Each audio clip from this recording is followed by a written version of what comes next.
സംഗമഗ്രാമ നാട്യരംഗമിതാ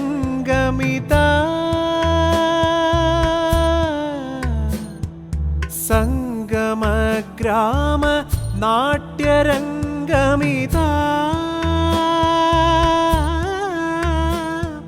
ശതകാർത്ഥസംഗമം ആഘോഷിപ്പൂ തുംഗശോഭം തുംഗശോഭം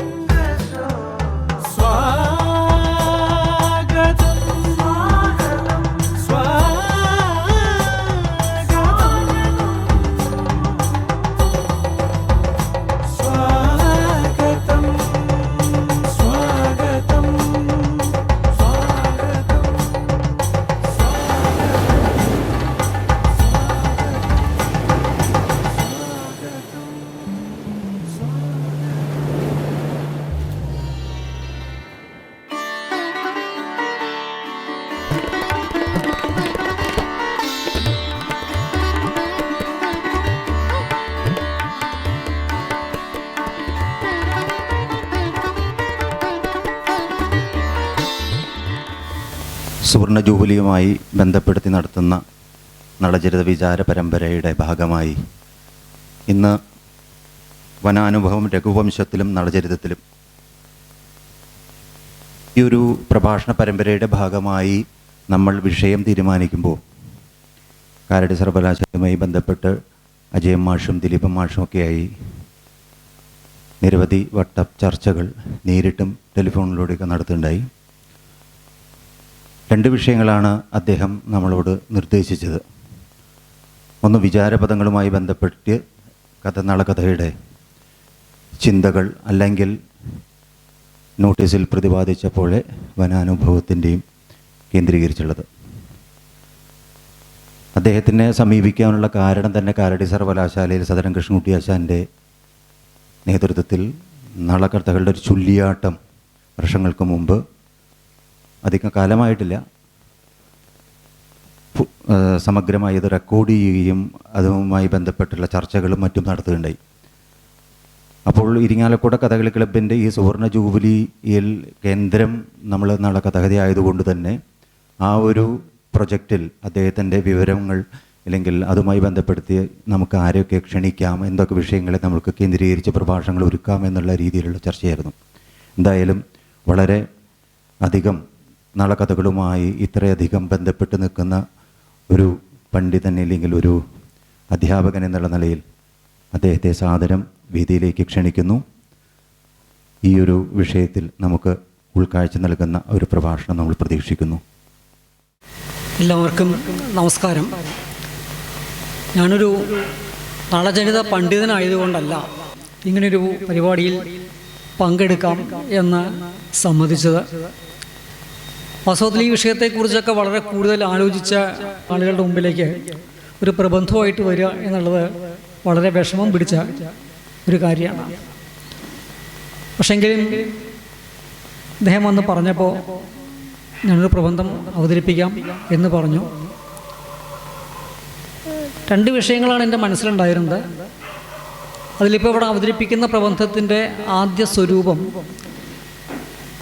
കഥകളി ആചാര്യൻ ചേമഞ്ചേരി കുഞ്ഞിരാമൻ നായരുടെ നവതിക്ക് ഒരു സോവനീർ പുറത്തിറക്കിയപ്പോൾ എന്തോ അതിലേക്കൊരു ലേഖനം കൊടുക്കണം എന്ന് അതിൻ്റെ സംഘാടകർ ആവശ്യപ്പെട്ടു.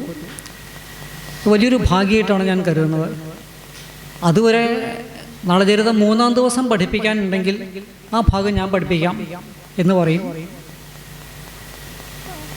അവിടെ ഞങ്ങളുടെ ഡിപ്പാർട്ട്മെൻറ്റിലും ഒരു പക്ഷേ ഇന്ന് കേരളത്തിലും ഏറ്റവും കൂടുതൽ നളചരിതത്തെക്കുറിച്ച് പഠിച്ചിട്ടുള്ള അധ്യാപകൻ പ്രൊഫസർ അജയ്കുമാറാണ്. അപ്പോൾ അജയനെ സഹായിക്കാൻ വേണ്ടി 3-ാം ദിവസം ഞാൻ ഏറ്റെടുക്കും. ബാക്കിയുള്ള ദിവസങ്ങളൊക്കെ അജയനോട് എടുത്തോളം പറയാൻ അങ്ങനെയാണ് പതിവ്. അങ്ങനെ ഒരു 3-4 വർഷങ്ങളിൽ ഇത് പഠിപ്പിച്ചു കഴിഞ്ഞപ്പോഴാണ് വളരെ യാദൃച്ഛികമായിട്ടൊരു ചിന്തയിലേക്ക് വന്നത്. ഞാൻ ഇടയ്ക്ക് സമയം കിട്ടുമ്പോൾ എടുത്ത് വായിക്കണ ഒന്നാണ് രഘുവംശം.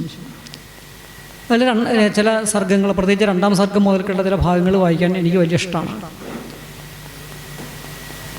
അതിൽ ഈ ദിലീപ മഹാരാജാവ് ഗോപരിചര്യാവർത്തനം അനുഷ്ഠിച്ചുകൊണ്ട് കാട്ടിൽ നടക്കുന്ന ആ ഒരു സന്ദർഭം, ആ കാട് എങ്ങനെയാണ് അദ്ദേഹത്തിന് നാട് പോലെ ആയത്, അവിടുത്തെ പല അസൗകര്യങ്ങളും എങ്ങനെയാണ് അദ്ദേഹത്തിന് സൗകര്യങ്ങളായത് എന്ന് കാളിദാസൻ വിവരിക്കുന്ന ഒരു ഭാഗമുണ്ട്.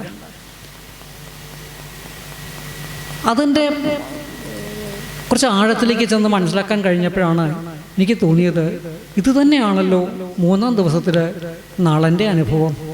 കുറച്ച് വ്യത്യാസങ്ങളുണ്ട് എന്ന് മാത്രമേ ഉള്ളൂ, ബാക്കിയൊക്കെ വളരെ സാദൃശ്യമുണ്ട് എന്ന് തോന്നി. അങ്ങനെ വന്നപ്പോഴാണ് ഈ രണ്ടും തമ്മിൽ താരതമ്യപ്പെടുത്തിക്കൊണ്ട് ഒരാലോചന നടത്തിയാലോ.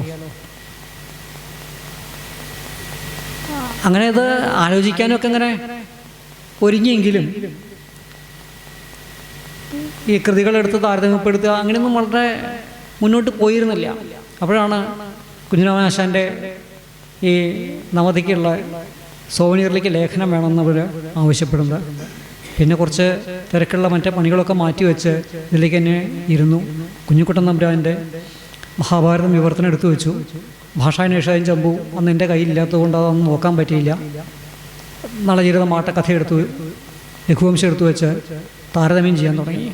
പ്രധാനപ്പെട്ട ഭാഗങ്ങൾ, എനിക്ക് പ്രധാനപ്പെട്ടെന്ന് തോന്നിയ ഭാഗങ്ങൾ അത് മുഴുവൻ കുറിച്ചു വെച്ചു.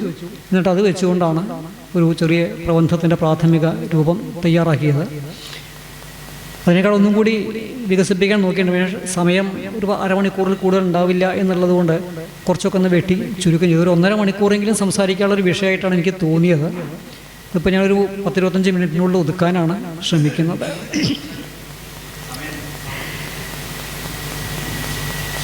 അപ്പോൾ അത് മുഴുവൻ ഓഫ് ഹാൻഡായിട്ട് പറയുമ്പോഴത്തെ എൻ്റെ ഒരു ചെറിയ ബുദ്ധിമുട്ടെന്താണെന്ന് വെച്ചാൽ, ഈ ക്ലാസ്സിൻ്റെ ഒരു ശീലം കാരണം ഞാൻ ക്ലാസ് എടുത്തുകൊണ്ടിരിക്കുമ്പോൾ പിന്നിൽ സ്ലൈഡ്സ് കാണിക്കുന്നുണ്ടാവും. ഞാനത് സെറ്റ് ചെയ്ത് വെച്ചിട്ടേ ക്ലാസ് എടുക്കാറുള്ളൂ. അപ്പോൾ അതവിടെ ഉണ്ടെങ്കിൽ ഒന്നങ്ങോട്ട് തിരിഞ്ഞു നോക്കിയിട്ട് എനിക്ക് നിന്നിട്ട് ഇങ്ങനെ പറയാം. അതല്ലെങ്കിൽ പിന്നെ പ്രബന്ധത്തിൽ നോക്കി വായിക്കൽ മാത്രമേ നിവർത്തിയുള്ളൂ എന്നുള്ളതാണ്. അല്ലെങ്കിൽ ചിലപ്പോൾ വല്ലാതെ ചിതറി പോകാൻ സാധ്യതയുണ്ട്. അപ്പോൾ ഞാൻ ഇടയ്ക്ക് ചില വിശദീകരണങ്ങൾ ആയിട്ട് തരാം, കുറച്ച് ഭാഗങ്ങൾ വായിക്കുകയും ചെയ്യാം. അതല്ലെങ്കിൽ വല്ലാതെ ചിതറിപ്പോകുന്നൊരു പേടി എനിക്ക് ഇങ്ങനത്തെ അവതരണങ്ങൾ വരാറുണ്ട്. പിന്നെ എൻ്റെ സ്ഥിരം രീതി നിന്നിട്ട് ഒരു പോഡിയത്തിൻ്റെ പിന്നിൽ നിന്നിട്ടൊക്കെയാണ്. ഈ പോഡിയത്തിൻ്റെ പിന്നിൽ ഞാൻ നിന്ന് കഴിഞ്ഞാൽ എന്നെ മിക്കവാറും കാണില്ല. അപ്പോൾ പിന്നെ ഇങ്ങനെ ചെയ്യാണല്ലോ നല്ലത് എന്നുള്ളതുകൊണ്ട് ഞാൻ ഇങ്ങനെ ഒരു ഇത് സ്വീകരിക്കുകയാണ്. അപ്പോൾ ഞാൻ പ്രബന്ധത്തിലേക്ക് കടക്കാം എന്ന് കഴിഞ്ഞു. 5 ഭാഗമായിട്ടാണ് ഈ പ്രബന്ധത്തിനെ സംവിധാനം ചെയ്തിട്ടുള്ളത്. ഓരോ ഭാഗമായിട്ട് വായിക്കുകയാണ്. 1. 2 ഉപാഖ്യാനങ്ങളാണ് പ്രസിദ്ധങ്ങളായി മഹാഭാരതത്തിലുള്ളത്. നളോപാഖ്യാനവും ശകുന്തളോപാഖ്യാനവും. രണ്ടിനും തുല്യ പ്രാധാന്യമായിരിക്കണം തൽകർത്താവ് കൊടുത്തത് എന്ന് വേണം കരുതാൻ. എങ്കിലും നളോപാഖ്യാനം ഒരു നെല്ലിടയെങ്കിലും മുൻ നിൽക്കും എന്നാണ് വായനാനുഭവം. രണ്ടിനും ചില സാദൃശ്യങ്ങളുണ്ട്, വൈസാദൃശ്യങ്ങളും. രണ്ടിലെയും നായകന്മാർ നാടകലക്ഷണമനുസരിച്ച് പറഞ്ഞാൽ ധീരോദാത്തൻ അതിപ്രതാപ ഗുണവാൻ വിഖ്യാത വംശൻ ധരാപാലൻ നായകൻ എന്ന മട്ടിലുള്ള ആളുകളാണ്. ആ കൽപ്പനയോട് പൊരുത്തപ്പെടുന്നവരാണ്. നായികമാരോ എല്ലാം കൊണ്ടും ഇവർക്ക് ഇണങ്ങുന്നവരും. ഇവരെല്ലാം ഒരു ഘട്ടത്തിൽ ചെറിയ തോതിൽ വിരഹം അനുഭവിക്കുന്നുണ്ട്. മഹാഭാരതത്തിൽ അത് തെളിച്ച് പറയുന്നില്ല.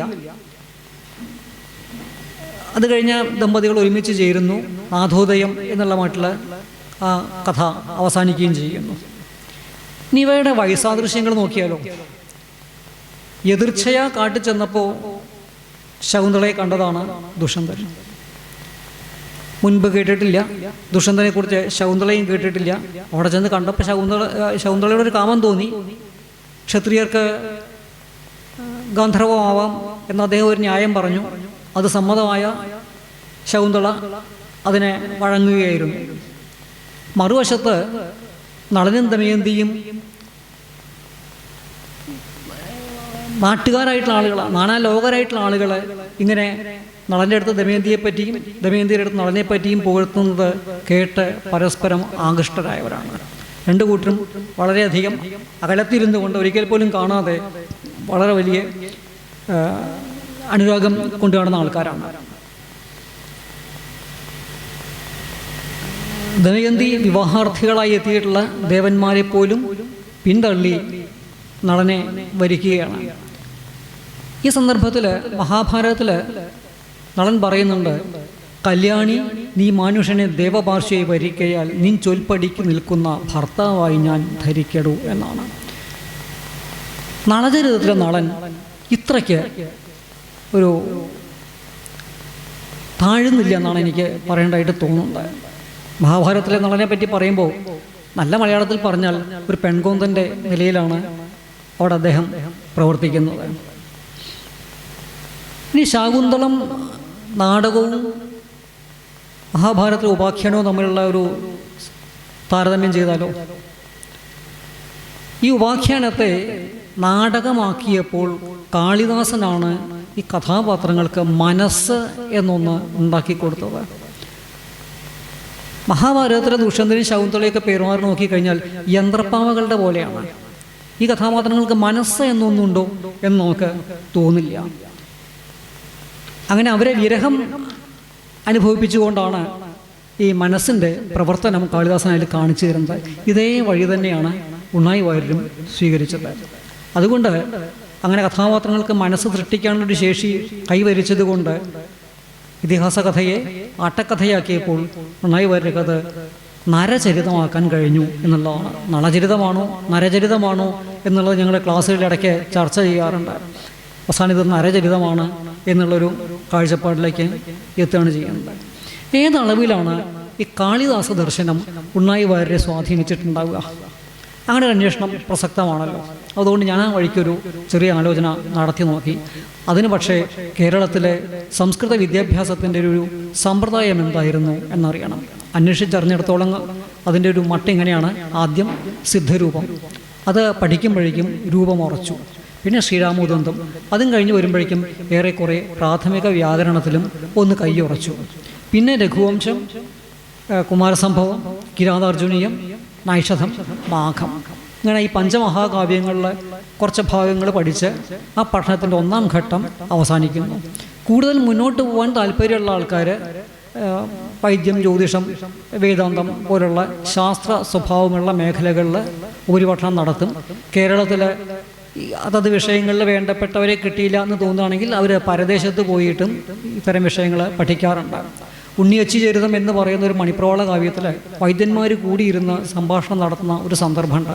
ആ സന്ദർഭത്തിൽ ഒരു വൈദ്യൻ തൻ്റെ കേമത്വം പ്രകടിപ്പിക്കാൻ വേണ്ടിയിട്ട് പറയുന്നുണ്ട്, പരദേശേ പോയി ചരകം കേട്ടേൻ എന്നാണ്. അന്ന് കേരളത്തിൽ ചരകമില്ല. കേരളത്തിലെ വൈദ്യന്മാർക്ക് പ്രധാനമായിട്ടുള്ളത് അഷ്ടാംഗഹൃദയവും അഷ്ടാംഗ സംഗ്രഹവുമാണ്. അപ്പോൾ കേരളത്തിൽ കിട്ടാത്തൊരു ടെക്സ്റ്റ് പഠിക്കാൻ വേണ്ടി അയാൾ പുറത്തു പോയി അത് അയാളൊരു കേമത്തായിട്ട് പറയുന്നുണ്ട്.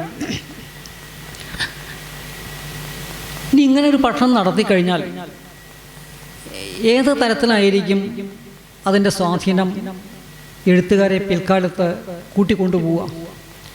ഉണ്ണായി വാര്യരെ പോലത്തെ ഒരു കവിയാണെങ്കിൽ, തുഞ്ചത്തെഴുത്തച്ഛനെ പോലത്തെ ഒരു കവിയാണെങ്കിൽ ഒരു സംശയവുമില്ല കാളിദാസ കൃതികളിൽ ഏറ്റവും കൂടുതൽ അവരെ സ്വാധീനിക്കുക രഘുവംശമായിരിക്കും. ഞാനത് ഉറപ്പിച്ച് പറയാൻ കാരണം എന്താണെന്ന് വെച്ചാൽ, എഴുത്തച്ഛൻ്റെ നായകന്മാരെ കുറിച്ച് ചർച്ച ചെയ്യുന്ന ഒരു സന്ദർഭത്തിൽ ഒരു ഘട്ടം വന്നപ്പോൾ എങ്ങനെയാണ് ഈ നായകനെ വിവരിക്കേണ്ടതെന്ന് മനസ്സിലാവാൻ പറ്റാത്തൊരവസ്ഥയായി.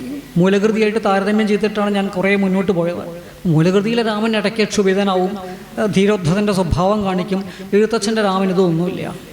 പരശുരാമൻ മുമ്പിൽ വന്നിട്ട് ഇങ്ങനെ വെളിച്ചപ്പെടുന്ന സമയത്ത് അതിനൊപ്പം ക്ഷോഭിക്കണ രാമനെയാണ് വാൽമീകി രാമായണത്തിലൊക്കെ കാണാം. പരശുരാമൻ്റെ കയ്യിൽ നിന്ന് വില്ലിങ്ങോട്ട് പിടിച്ചു പറിച്ചെടുക്കുകയാണ്. ഒട്ടും മോശമാക്കിയിട്ടില്ല ഭാഷാ രാമായണ ചമ്പുകാരനും. തുടക്കത്തിൽ ക്ഷത്രിയ കുലമാവുന്ന കാടിന് കാട്ടുതീയായിട്ടുള്ളവനെ എന്നൊക്കെ പറഞ്ഞ് വളരെ ബഹുമാനത്തോടു കൂടിയ സംസാരിക്കാൻ തുടങ്ങിയ രാമൻ കുറച്ച് അവസാന ഭാഗത്തേക്ക് ഇങ്ങോട്ട് വരുന്ന സമയത്ത് യുദ്ധായ നീ ആരഭേദ, കള്ള യോഗീശ്വരൻ നീ, കൊള്ളിക്കോ നിൻ തപസ്സും എന്നൊക്കെ ചോദിച്ചിട്ട് ചീത്ത പറഞ്ഞ് കപട മുനിവരൻ ആഗ്രഹം പെണ്ണിലോ പോൽ എന്നൊക്കെ വളരെ പരക്കന്മായിട്ടുള്ള സംസാരിക്കുന്നുണ്ട്. ഈ സമയത്ത് കാളിദാസൻ എന്താണ് ചെയ്തത് എന്നൊന്ന് അന്വേഷിക്കാം എന്ന് കരുതിയപ്പോൾ അതിഗംഭീരമാണ്. നമ്മൾ ഗദ്ഗതം കൊണ്ട് മിണ്ടാൻ പറ്റാണ്ടായിപ്പോയി. ഈ ഭീമരൂപിയായിട്ടുള്ള ആളിങ്ങനെ മുമ്പിൽ വന്നിട്ട് ഇങ്ങനെ കിടന്ന് ചാടി കളിക്കുന്ന സമയത്ത് ചെറിയ കുട്ടിയാണല്ലോ രാമനമ്മ, ചിരി വരുന്നുണ്ട്. നമുക്കെപ്പോഴും ജീവിതത്തിൽ അറിയുമ്പോൾ മുത്തശ്ശനോ അല്ലെങ്കിൽ മൂത്ത അമ്മാവനോ ഒക്കെ വന്നിട്ട് ഇങ്ങനെ ചീത്ത പറയുമ്പോൾ ചെറിയ കുട്ടികൾ ചിലപ്പോൾ ചിരിക്കുക ചെയ്യുക. കാരണം മുത്തശ്ശൻ തല്ലില്ല അല്ലെങ്കിൽ അമ്മാവൻ തല്ലില്ല നല്ല ബോധ്യമുണ്ട്. അപ്പോൾ അതുപോലെ രാമന് കുറേശ്ശെ ചിരി വരുന്നുണ്ട്. കാരണം അദ്ദേഹം തന്നെ ഒന്നും ചെയ്യാൻ പോകില്ല എന്നുള്ള ആത്മവിശ്വാസമുള്ളതുകൊണ്ട്. പക്ഷേ രാമന് ചിരിക്കാൻ പാടില്ല. ഭാവിയിലെ രാജാവാ, ചിരിച്ചു കഴിഞ്ഞാൽ ബുദ്ധിമുട്ടാവും. കണ്ടോ, ഒരാൾ വന്നിട്ട് ഒരു ബ്രാഹ്മണൻ മുമ്പിൽ വന്നിട്ട് ഇങ്ങനെ ക്ഷോഭിച്ചപ്പോൾ അയാൾ കളിയാക്കി ചിരിച്ചു എന്ന് പറയും. അതുകൊണ്ട് ചിരിക്കാണ്ടിരിക്കാൻ വേണ്ടിയിട്ട് ആ ചുണ്ട് ഇങ്ങോട്ട് കൂട്ടിപ്പിടിക്കും. പക്ഷെ അടുത്ത നിമിഷം തന്നെ ഈ കുട്ടിത്തം വന്നിട്ട് വീണ്ടും ആ ചുണ്ടിനെ അങ്ങോട്ട് വളർത്തും. അടുത്ത നിമിഷം ഗൗരവം വന്നിട്ട് ചുണ്ടിനെ കൂട്ടിപ്പിടിക്കും. ഇതിങ്ങോട്ട് ആവർത്തിച്ച് വന്നപ്പോൾ ആ ചുണ്ടിങ്ങനെ വിറച്ചു എന്നാണ്. ഏവമുക്തവതി ഭീമദർശനേ ഭാർഗവേ സ്മിത വിഗമ്യതാധര. ചിരി കൊണ്ട് അതിങ്ങനെ ആ ചുണ്ടുകൾ ഇങ്ങനെ വിറച്ചുകൊണ്ടിരുന്നു എന്ന് കാളിദാസൻ പറയുന്നത്. ഈ രാമനെ എടുത്തിട്ടാണ് എഴുത്തച്ഛൻ ആ സന്ദർഭത്തിലേക്ക് കൊണ്ടുവരുന്നത്. അതുകൊണ്ട് പക്ഷേ കാളിദാസൻ്റെ മാതിരി മിണ്ടാതിരിക്കുകയല്ല ചെയ്തത്. കാളിദാസൻ്റെ അവൻ ആകെ ഒറ്റ മറുപടിയെ പറഞ്ഞുള്ളൂ, ആ വില്ലിങ്ങോട്ട് വാങ്ങി. പക്ഷെ ഇവിടെ അങ്ങനെയല്ല. വില്ലിങ് തന്നാലും ഞാൻ ആകിലോ കുലച്ചിടാം, അല്ലെങ്കിൽ തിരുവുള്ള കേടുമുണ്ടാക വേണ്ട എന്ന്. അപ്പോൾ മൂലകൃതിയിൽ നിന്ന് ഇത്രയും ഇതായിട്ട് ഇങ്ങനെയൊരു ആളെ കൊണ്ടുവരാൻ രഘുവംശം തന്നെയാണോ സഹായിച്ചത് എന്ന് എനിക്ക് പിന്നെ തുടർന്ന് അന്വേഷിക്കേണ്ടി വന്നു. ഞാൻ അന്വേഷിച്ച് വന്ന് ബാക്കിയുള്ള സന്ദർഭങ്ങളിലൊക്കെ എവിടെയൊക്കെ അതിൻ്റെ സ്വാധീനമുണ്ടെന്ന് നോക്കി സുന്ദരകാണ്ഡത്തിലെത്തിയപ്പോഴാണ് അന്തം വിട്ടുപോയത്. ഞാൻ എത്രയോ തവണ വായിച്ചിട്ടുള്ള ഗ്രന്ഥമാണ്, എത്രയോ തവണ ഭാഗം വായിച്ചിട്ടുണ്ട്. എനിക്ക് സുന്ദരകാണ്ഡത്തിൻ്റെ ഒരു 70-80% ബൈഹാർട്ടുമായിരുന്നു. പക്ഷെ അതിൽ ഒരു പ്രയോഗത്തിൻ്റെ ഭംഗി ഞാൻ ശ്രദ്ധിച്ചിട്ടുണ്ടായില്ല. അജതനയ ശരസമധിക സാഹസാൽ അദ്വൈവ പശ്യാമി രാമപത്നീമഹം. രാഘവാസ്ത്രം എന്നൊക്കെ മൂലകൃതിയിൽ പ്രയോഗിച്ചുള്ളൂ. എന്തിനാണ് ഇവിടെ ഇതിനെ അജതനയ ശരം എന്നാക്കിയത്? ഞാൻ ഒരുപാട് വ്യാഖ്യാനങ്ങൾ നോക്കി. ഈ ഭാഗത്തിനൊക്കെ ചില വ്യാഖ്യാനങ്ങൾ കിട്ടാണ്ടായിരുന്നു. ഏറ്റവും അവസാനം സാനുമാഷ്ട വ്യാഖ്യാനം മാതൃഭൂമിയിൽ വന്നത് നോക്കി. അജതനയൻ, അജയൻ്റെ പുത്രനായ ദശരഥൻ, ദശരഥൻ്റെ പുത്രനായ രാമൻ എന്ന് പറഞ്ഞത് അവസാനിപ്പിച്ചു. അങ്ങനെ ആരവസാനിപ്പിച്ചാലും ഈ പ്രയോഗത്തിൻ്റെ വൈശിഷ്ട്യം മനസ്സിലാക്കിയിട്ടില്ല എന്നാണ് ഞാൻ വിശ്വസിക്കുന്നത്. കാരണം അജനെ നമ്മളെങ്ങനെയാണ് അറിയണത്? ഒറ്റ കാര്യത്തിലുള്ളൂ, അദ്ദേഹത്തിൻ്റെ പത്നി പ്രണയം. അദ്ദേഹം മഹായുദ്ധങ്ങളൊന്നും നടത്തിയിട്ടില്ല, രഘുവിൻ്റെ മാതിരി സാമ്രാജ്യം വികസിപ്പിച്ചിട്ടില്ല, ദിലീപൻ്റെ മാതിരി സ്വർഗത്ത് പോയിട്ട് ദേവന്മാർക്ക് വേണ്ടിയിട്ട് വലിയ യത്നങ്ങളൊന്നും നടത്തിയിട്ടില്ല, രാമനെ പോലെ ഈ രാവണനെ അടക്കമുള്ള ഈ ത്രൈലോക്യ കണ്ടകരായിട്ടുള്ള ആളുകളെ വധിച്ചിട്ടില്ല. പത്നി പ്രണയമാണ്, വേറൊന്നും അദ്ദേഹത്തെ പറ്റി നമുക്ക് പ്രത്യേകിച്ച് പറയാനില്ല. നല്ലൊരു രാജാവായിരുന്നു എന്നും കൂടി പറയാം. അപ്പം ഇവിടെ എന്തിനാണ് ഈ അജതനയ ശരം എന്ന് മാറ്റിയത് എഴുത്തച്ഛൻ? രഘുതിലക നിശിത ശരം എന്ന് പറഞ്ഞിരുന്നെങ്കിൽ വ്യാഖ്യാതാവിന് പറയായിരുന്നു രാവണന്റെ ഹൃദയം തുളയ്ക്കാൻ വെമ്പി കുതിക്കുന്ന ശരം പോലെ എന്നൊക്കെ. ഒന്നുമല്ല, അജന്റെ പത്നി പ്രണയം ഉണ്ടല്ലോ, അത് ദിലീപനിലാണ് നമ്മൾ ആദ്യം കാണുന്നത്. അവിടെ നിന്ന് തുടങ്ങിയിട്ട് രഘുവംശ രാജാക്കന്മാർക്ക് ഇത് പരമ്പരയാ ഉള്ളതാണ്. രാമനും ഇതിന് അപവാദമല്ല. ആ രാമന്റെ സന്ദേശവുമായിട്ടാണ് ഹനുമാൻ പോണത്. അപ്പോൾ അവിടെ രാവണന്റെ ഹൃദയം തുളക്കണതിനെ കുറിച്ച് ആലോചിക്കേണ്ട, അജന്റെ പത്നി പ്രണയത്തെക്കുറിച്ച് ആലോചിച്ചാൽ മതി. അതുകൊണ്ട് എഴുത്തച്ഛൻ ആ പ്രയോഗമാണ് അജതനയ ശരസമധിക സാഹസാൽ. ആ പ്രയോഗത്തിൻ്റെ ഒരു ഭംഗി പിന്നെ മനസ്സിലാക്കിയ ഒരു കവിയെ മാത്രമേ ഞാൻ കണ്ടിട്ടുള്ളൂ, അത് കുമാരനാശാനാണ്. ചിന്താവിഷ്ടയായ സീതയുടെ കുറച്ച് അവസാന ഭാഗത്തേക്ക് വരുമ്പോൾ സീതാചിന്തകളിലെ സീത ഭൂമിയോട് വിട പറയാൻ പുറപ്പെടുകയാണ്. ആ സമയത്ത് അജപൗത്ര ഭവാനുമെത്തുമേ ഭജമാനൈക വിഭാവ്യമപ്പദം എന്നൊരു പ്രയോഗമുണ്ട്. അവിടെയൊക്കെ നമ്മളെത്തുമ്പോഴേക്കും സത്യം പറഞ്ഞാൽ കണ്ണ് നിറയും. എനിക്കതിനെക്കുറിച്ച് പറയാൻ പുറപ്പെടുമ്പോൾ തന്നെ എൻ്റെ കണ്ണ് നിറയും, തൊണ്ടയിടുന്നുണ്ട്. അത്ര ശക്തമായിട്ടുള്ള പ്രയോഗമാണ് അവിടെ അജപൗത്രൻ എന്നുള്ളത്. അതിന് തൊട്ടു മുമ്പ് പോലെ രാവണനെ ചീത്ത പറഞ്ഞുകൊണ്ടിരുന്നതാണ്. അധികാരത്തിന്, രാജാവിന്, പൗരോഹിത്യത്തിന്, സ്മൃതി വിധികളെ ഒക്കെ വിമർശിച്ചു വന്ന സീതപ്പെട്ടി എത്തുമ്പോൾ അജപൗത്ര എന്നാണ് വിളിച്ചു പോകുന്നത്. അപ്പോൾ ആ വംശപാരമ്പര്യത്തിൽ അഴിഞ്ഞു കിടക്കുന്ന ഈ സ്നേഹം അത് സീതയും തിരിച്ചറിയുന്നു. അങ്ങനെ തൻ്റെ ഭർത്താവിനെ അഭിസംബോധന ചെയ്യുന്നു എന്നുള്ളതാണ്. കുറച്ചുകൂടി മുന്നോട്ട് പോയി ആ യുദ്ധകാന്ഡം കഴിഞ്ഞ് രാമൻ്റെ ഭരണത്തിൻ്റെ ഗുണഗണങ്ങളെപ്പറ്റി പറയുന്ന സമയത്ത് എഴുത്തച്ഛൻ പറഞ്ഞു നിർത്തുന്നൊരു ഭാഗമുണ്ട്. നന്ദനന്മാരെ പിതാവ് രക്ഷിക്കുന്ന വണ്ണം പ്രജകളെ രക്ഷിച്ചു രാഘവൻ. ഇത് എവിടുന്നാണ് വരുന്നത്? രഘുവംശ രാജാക്കന്മാരെ മൊത്തത്തിൽ അളന്നെടുത്തുകൊണ്ട് ദിലീപനെ മുൻനിർത്തിയിട്ട് കാളിദാസൻ പറഞ്ഞൊരു കാര്യമുണ്ട്. പ്രജാനാം വിനയാധാനാത് രക്ഷണാത് ഭരണാദപി സാ പിതാ പിതരസ്താസാം കേവലം ജന്മഹേതവ. പ്രജകളുടെ അവരെ ഭരിക്കുന്നതിൽ, രക്ഷിക്കുന്നതിൽ, വിനയാധാനം ചെയ്യുന്നതിൽ, വിദ്യാഭ്യാസം കൊടുക്കുന്നതിൽ, വിനയമുള്ളവരാക്കി മാറ്റുന്നതിൽ ഒക്കെ രഘുവംശ രാജാക്കന്മാർ പിതാവ് തന്നെയാണ്, പിതൃസ്ഥാനത്താണ്. അപ്പം അവരവരുടെ പിതാക്കന്മാരോ കേവലം ജന്മഹേതുക്കൾ മാത്രമാണ് എന്ന് പറയുന്നൊരു പ്രയോഗമുണ്ട് കാളിദാസൻ്റെ. ആ കാഴ്ചപ്പാടിൽ നിന്നുകൊണ്ടാണ് ഞാൻ നളനിലേക്കും ദമയന്തിയിലേക്കും ഒന്ന് വരാൻ ശ്രമിച്ചത്. അതിന് രഘുവംശത്തെ എടുത്ത് സാദൃശ്യപ്പെടുത്താൻ നോക്കിയത്. ഈ വനാനുഭവത്തിലേക്ക് കടക്കാം. എല്ലാം തികഞ്ഞവനാണ് ദിലീപനെങ്കിലും അദ്ദേഹത്തിന് സന്താനം ഉണ്ടായില്ല. കുറേ കാലം കാത്തിരുന്നിട്ടും ഉണ്ടാവാത്തതുകൊണ്ട് അദ്ദേഹം ഇതിൻ്റെ പരിഹാരത്തിന് വേണ്ടിയിട്ട് കുലഗുരുവായിട്ടുള്ള വസിഷ്ഠൻ്റെ അടുത്തേക്ക് ചെന്നു.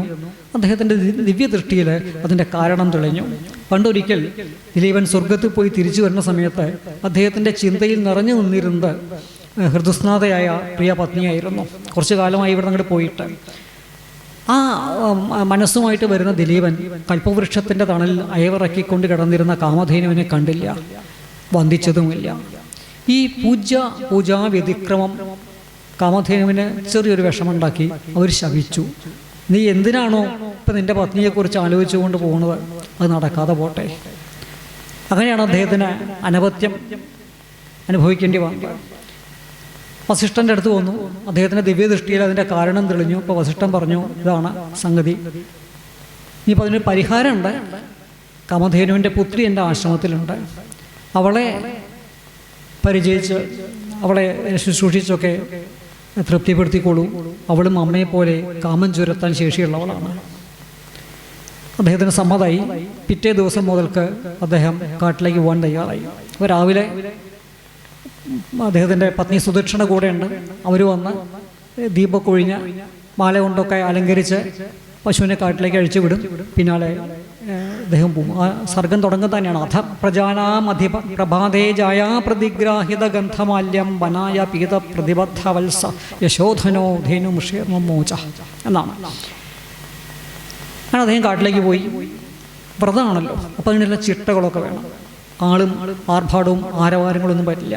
അദ്ദേഹം അനുചരന്മാരെയൊക്കെ തിരിച്ചയച്ചു, രാജചിഹ്നങ്ങളൊക്കെ ഉപേക്ഷിച്ചു. എന്നിട്ടും അദ്ദേഹത്തിൻ്റെ കാട്ടിലെ നടപ്പ് അദ്ദേഹത്തിൻ്റെ ക്ഷത്രിയ പ്രഭാവം തിളക്കി കാണിച്ചുകൊണ്ടായിരുന്നു. പുല്ല് പറിച്ച് ചുരുട്ടിക്കൊടുത്തും കാട്ടീച്ചകളെ ആട്ടി ഓടിച്ചും ഇടയ്ക്ക് ചൊറിഞ്ഞു കൊടുത്തും സുരഭിപുത്രിയെ അദ്ദേഹം പരിചരിച്ചു. അവൾ നടന്നാൽ നടക്കും, നിന്നാൽ നിൽക്കും. അവൾ വെള്ളം കുടിച്ചാൽ ഒപ്പം വെള്ളം കുടിക്കും. അങ്ങനെ നടക്കുന്ന ആ രാജാവിൻ്റെ അനുഭവത്തെ പറ്റിയിട്ട് കാളിദാസൻ വളരെ അത്യാവേശത്തോടു കൂടി ഹർഷത്തോടു കൂടിയാണ് ഇത് വിവരിക്കുന്നത്. വിസൃഷ്ട പാർശ്വാനുചരസ്യ തസ്യ പാർശ്വദ്രുമാ പാശഭൃതാ സമസ്യ ഉദീരയാമാസു ഇവോന്മദാനം ആലോകശബ്ദം വയസാം വിരാവേ. അകമ്പടിക്കാരെ വിട്ടൊഴിച്ചവനും വരുണനോട് തുല്യനുമായ അദ്ദേഹത്തിന് ഇരുവശത്തുമുള്ള വൃക്ഷങ്ങൾ തിമിർക്കുന്ന പക്ഷികളുടെ നാദം കൊണ്ട് ജയഘോഷം മുഴക്കുകയാണോ എന്ന് തോന്നി. മരുൾ പ്രയുക്താശ്ച മരുൾ സഖാപം താം അർച്ചമാരാത് അഭിവർത്തമാനം അവാകിരൻ ബാലലതാ പ്രസൂനൈർ ആചാരനാചൈരിവ പൗരകന്യ. അടുത്തേക്ക് വന്നുകൊണ്ടിരിക്കുന്ന അഗ്നിതുല്യനും ആരാധ്യനുമായ അദ്ദേഹത്തിൻ്റെ മേൽ ആചാരപ്രകാരം പുരകന്യകമാർ മലരെന്ന പോലെ കാറ്റിലിളകിയ ഇളം വള്ളികൾ പൂക്കൾ ഉതിർത്തു. സകീചകേ മാരുതരൻ പൂർണ്ണരന്ധ്രൈ കൂജദ്ഭിരാപാദിത വംശകൃത്യം ശുശ്രാവ കുഞ്ചേഷു യശ സമുച്ചൈർ ഉദ്ഗീയമാനം വനദേവതാഭി. അദ്ദേഹം തുളകളിൽ കാറ്റൂതി തൂവുന്ന മുളകൾ ശ്രുതിക്കുഴലിൻ്റെ കാര്യം നടത്തവേ വള്ളിക്കുടിലുകളിലിരുന്ന് വനദേവതമാർ തൻ്റെ യശസ്സിനെ വാഴ്ത്തിപ്പാടുന്നത് കേട്ടു. അങ്ങനെ വന്നു അവിടുത്തെ ഇളം കാറ്റ്, ചെറിയ നദികളിൽ നിന്നുള്ള അരുവികളിൽ നിന്നുള്ള വെള്ളവും വഹിച്ചുകൊണ്ട് വരുന്ന കാറ്റിൻ്റെ ഓരോ അലകളും അദ്ദേഹത്തെ വീശിക്കൊടുത്ത് ശുശ്രൂഷിച്ചു എന്ന് പറയുന്നുണ്ട്. സ്ഥലം കാട്, പക്ഷേ ജയഘോഷം, ലാജവർഷം, സ്തുതിപാഠനങ്ങൾ, വീശിക്കൊടുക്കൽ, രാജധാനിയിലെ എല്ലാ സൗകര്യവും പ്രകൃതി തന്നെ ഒരുക്കി കൊടുത്തു. അല്ലെങ്കിൽ ആ ധർമ്മബുദ്ധിക്ക് വസിഷ്ഠാശ്രമവും പരിസരവും വനവുമൊക്കെ തൻ്റെ രാജധാനി പോലെ തന്നെ തോന്നി എന്നും പറയാം. ഒരു ദിവസം ദിലീപൻ വനഭംഗി നോക്കിയിരിക്കെ ഒരു സിംഹം ഈ പശുവിൻ്റെ മേലെ ചാടി വീണു. പശുവിനെ ഈ സിംഹത്തെ എയ്യാൻ വേണ്ടിയിട്ട് അദ്ദേഹം അവനാഴിയിലേക്ക് കൈ കൊണ്ടുപോയി. ആ കൈ അവിടെ മരവിച്ച് നിന്നു. ഇടത്തെ കയ്യിൽ വില്ലുണ്ട്, വലത്തെ കൈ അവനാഴിയുടെ അവിടെ പോയിട്ട് അനങ്ങാതെ നിൽക്കുകയാണ്. അപ്പോൾ സിംഹം പറയുന്നുണ്ട്, അലം മഹീപാല തവശ്രമേണ പ്രയുക്തമപ്യസ്ത്രമ്യതോ വൃഥാസ്യാൽ. വല്ലാത്തൊരു പറച്ചിലാണ്, നിങ്ങൾ മെനക്കെട്ടത് മതി. അസ്ത്രം പ്രയോഗിച്ചാലും പാഴിലാവുകയേ ഉള്ളൂ. അസ്ത്രം പ്രയോഗിച്ചാലും പാഴിലാവുകയേ ഉള്ളൂ എന്ന് പറയുന്നത് ആരോടാണ്? കുലയേറ്റിയ വില്ല് ഒന്നുകൊണ്ട് മാത്രം പ്രപഞ്ചത്തിൽ സമാധാനം പുലർത്തിപ്പോന്ന വലിയൊരു വംശത്തിൻ്റെ പ്രതിനിധിയോടാണ്. ഇതിന് യുദ്ധം ചെയ്യേണ്ട ആവശ്യം വന്നിട്ടില്ല. ഭൂമിയിൽ ശരടുത്ത് പ്രയോഗിക്കേണ്ട ആവശ്യം വന്നിട്ടില്ല. അത്ര അദൃശ്യനാണ്. അങ്ങനെ ഒരാളോടാണ് പറയുന്നത് മെനക്കെട്ടത് മതി എന്നുള്ളത്. എന്നിട്ട് വേറൊരു ഇതും കൂടി പറഞ്ഞൊരു ഉദാഹരണം പോലെ ഒരു ഇത് പറയുന്നുണ്ട്, ദൃഷ്ടാന്തം പറയുന്നുണ്ട്. മരങ്ങളെ പിടിച്ചു കുലുക്കുന്ന കാറ്റിൻ്റെ വേഗം പർവ്വതത്തിൻ്റെ മുകളിൽ ബാധിക്കില്ലല്ലോ എന്നുള്ളതാണ്. കാളിദാസൻ അവിടെ ചെറിയൊരു സാധനം ചുരുട്ടി വെച്ചിട്ടുണ്ട്. നന്നായിട്ടൊന്ന് ആലോചിച്ചാൽ അത് പിടികിട്ടും. എന്നെ അമ്പ ചെയ്യാൻ പറ്റില്ല എന്ന് സിംഹം പറഞ്ഞിട്ടില്ല. പ്രയോഗിച്ചാൽ അസ്ത്രം പാഴാവും. അങ്ങനെയാണെങ്കിൽ രണ്ട് വഴിയുള്ളൂ. ഒന്നുകിൽ എയ്യുന്ന ആൾക്ക് ലക്ഷ്യത്തിലേക്ക് എയ്യാൻ അറിയില്ല. അതിപ്പോൾ ദിലീപിനെ പോലത്തെ ഒരു മഹാരാജുവിനെ പറ്റി അങ്ങനെ പറയുന്നത് ആ വംശത്തിന് തന്നെ നാണക്കേടാണ്. അപ്പോൾ അതല്ല കാളിദാസൻ ഉദ്ദേശിച്ചത്. പിന്നെയോ എയ്യാൻ ലക്ഷ്യമില്ലെങ്കിലോ പിന്നെ എങ്ങനെ അമ്പ ചെയ്യും? അതാണ് ഇവിടെ സംഭവിക്കുന്നതെന്ന് അദ്ദേഹം കുറച്ച് കഴിഞ്ഞിട്ട് വീണ്ടും സൂചിപ്പിക്കേണ്ട. അദ്ദേഹത്തിന് കഥ മുഴുവൻ അറിയാലോ. വായിക്കുന്നവർക്ക് വല്ലാതെ ഒരു ഉത്കണ്ഠ വരണ്ടെന്ന് വെച്ചിട്ട് ഈ സിംഹം അവസാന ഭാഗത്ത് പറയുന്നുണ്ട്, ഞാൻ രാഹു ചന്ദ്രൻ്റെ പ്രകാശത്തെ എന്ന പോലെ ഈ പശുവിൻ്റെ ചോര കുടിക്കാൻ പോവുകയാണ്. അദ്ദേഹത്തിന് സൂര്യഗ്രഹണത്തിൻ്റെ ഉദാഹരണം എടുക്കായിരുന്നല്ലോ. എന്തിനാ ചന്ദ്രഗ്രഹണമാക്കിയത്? ഈ രണ്ട് ഗ്രഹണവും നമ്മളുടെ വ്യത്യാസം നന്നായിട്ട് കാളിദാസന് അറിയാം. സൂര്യഗ്രഹണമാണെങ്കിൽ സൂര്യനും ഭൂമിക്കും ഇടയ്ക്ക് സൂര്യനെ മറച്ചുകൊണ്ട് അതാര്യമായൊരു വസ്തു ഉണ്ട്, ഒരു ഉണ്മ അവിടെയുണ്ട്. ചന്ദ്രഗ്രഹണമാണെങ്കിലോ അവിടെ ഒന്നും പ്രത്യേകിച്ച് ചന്ദ്രനും ഭൂമിക്ക് ഇടയ്ക്ക് മറവായിട്ട് നിൽക്കണില്ല. ചന്ദ്രൻ ഭൂമിയുടെ മറവിലേക്ക് വരുമ്പോൾ ഒന്നും മങ്ങിപ്പോണെന്ന് മാത്രമേ ഉള്ളൂ. ഇതൊന്നും തന്നെയല്ല, ഒരിക്കലും ഗ്രഹണം കഴിഞ്ഞിട്ട് ചന്ദ്രനും സൂര്യനും ഇല്ലാണ്ടാവുന്നില്ല. അപ്പോൾ അതുകൊണ്ട് ഈ ചന്ദ്രഗ്രഹണം എന്നുള്ളൊരു ഇത് കൊണ്ടുപോകുന്നുണ്ട് അദ്ദേഹം. ഇത് താൽക്കാലികമാണ് എന്നൊരു സൂചന അവിടെ നൽകുന്നുണ്ട്. ഈ സംഭാഷണത്തിനിടയ്ക്ക് സിംഹമായിട്ടുള്ള സംഭാഷണത്തിനിടയ്ക്ക് രാജാവ് പറഞ്ഞു, പശുവിനെ വിടണം. ഇതിൻ്റെ ഉടമസ്ഥൻ ഋഷിയാണ്, അദ്ദേഹത്തിന് നഷ്ടം ഉണ്ടാവാൻ പാടില്ല, എൻ്റെ വ്രതം ഉണങ്ങാൻ പറ്റില്ല. അപ്പോൾ ഋഷിക്ക് കൊമ്പിലും കുളമ്പിലൊക്കെ സ്വർണം കിട്ടിയിട്ടുള്ള ഒരുപാട് പശുക്കളെ കൊടുത്താൽ പോരെ? അപ്പോൾ അദ്ദേഹം പറഞ്ഞു അത് പറ്റില്ല. അങ്ങനെ അവസാനം ഒരു കരാറിലെത്തുകയാണ്, എൻ്റെ ശരീരം വിട്ടുതരാം, ഈ പശുവിനെ വിടണം. സിംഹത്തിന് സമ്മതമായി. അങ്ങനെ വില്ലും അമ്പൊക്കെ താഴെ വെച്ച് സിംഹത്തിന് ചാടാൻ വേണ്ടി തൻ്റെ മുതുക കാണിച്ച് അദ്ദേഹം. അപ്പോൾ സിംഹത്തിൻ്റെ ചാട്ടല്ല മുതുകത്തേക്ക് ഉണ്ടാവുന്നത്, മുകളിൽ നിന്ന് ദേവതമാർ പൂക്കൾ ചുരിയണതാണ്. ധേനുവിൻ്റെ ശബ്ദം കേട്ട് മകനെ കണ്ണു തുറക്കും, ഞാൻ പ്രസാദിച്ചിരിക്കുന്നു. ഇതൊരു പരീക്ഷയായിരുന്നു. പരീക്ഷയിൽ അദ്ദേഹം വിജയിച്ചു. അത് കഴിഞ്ഞിട്ട് എന്താണ് വരം വേണ്ടത് എന്ന് ചോദിച്ചു. വംശോദ്ധാരകനായ പുത്രനെ വേണം എന്ന് പറഞ്ഞു. വംശോദ്ധാരകനായ പുത്രനെ വേണമെന്ന് മാത്രമല്ല പറഞ്ഞത്, സുദക്ഷിണായാം തനയം യയാജേ, സുദക്ഷിണയിൽ തന്നെ വേണം. രാജാവിന് ഒന്നിലധികം പത്നിമാരുണ്ടാവാം, പട്ടമഹിഷിയായിട്ട് സുദക്ഷിണയാണ് എന്നേ ഉണ്ടാവുള്ളൂ. ചിലപ്പോൾ അന്തഃപുരത്തിലെ മറ്റു സ്ത്രീകളായിട്ടും ബന്ധം ഉണ്ടാവാം. അപ്പോൾ സുദക്ഷിണയിൽ തന്നെ വേണം.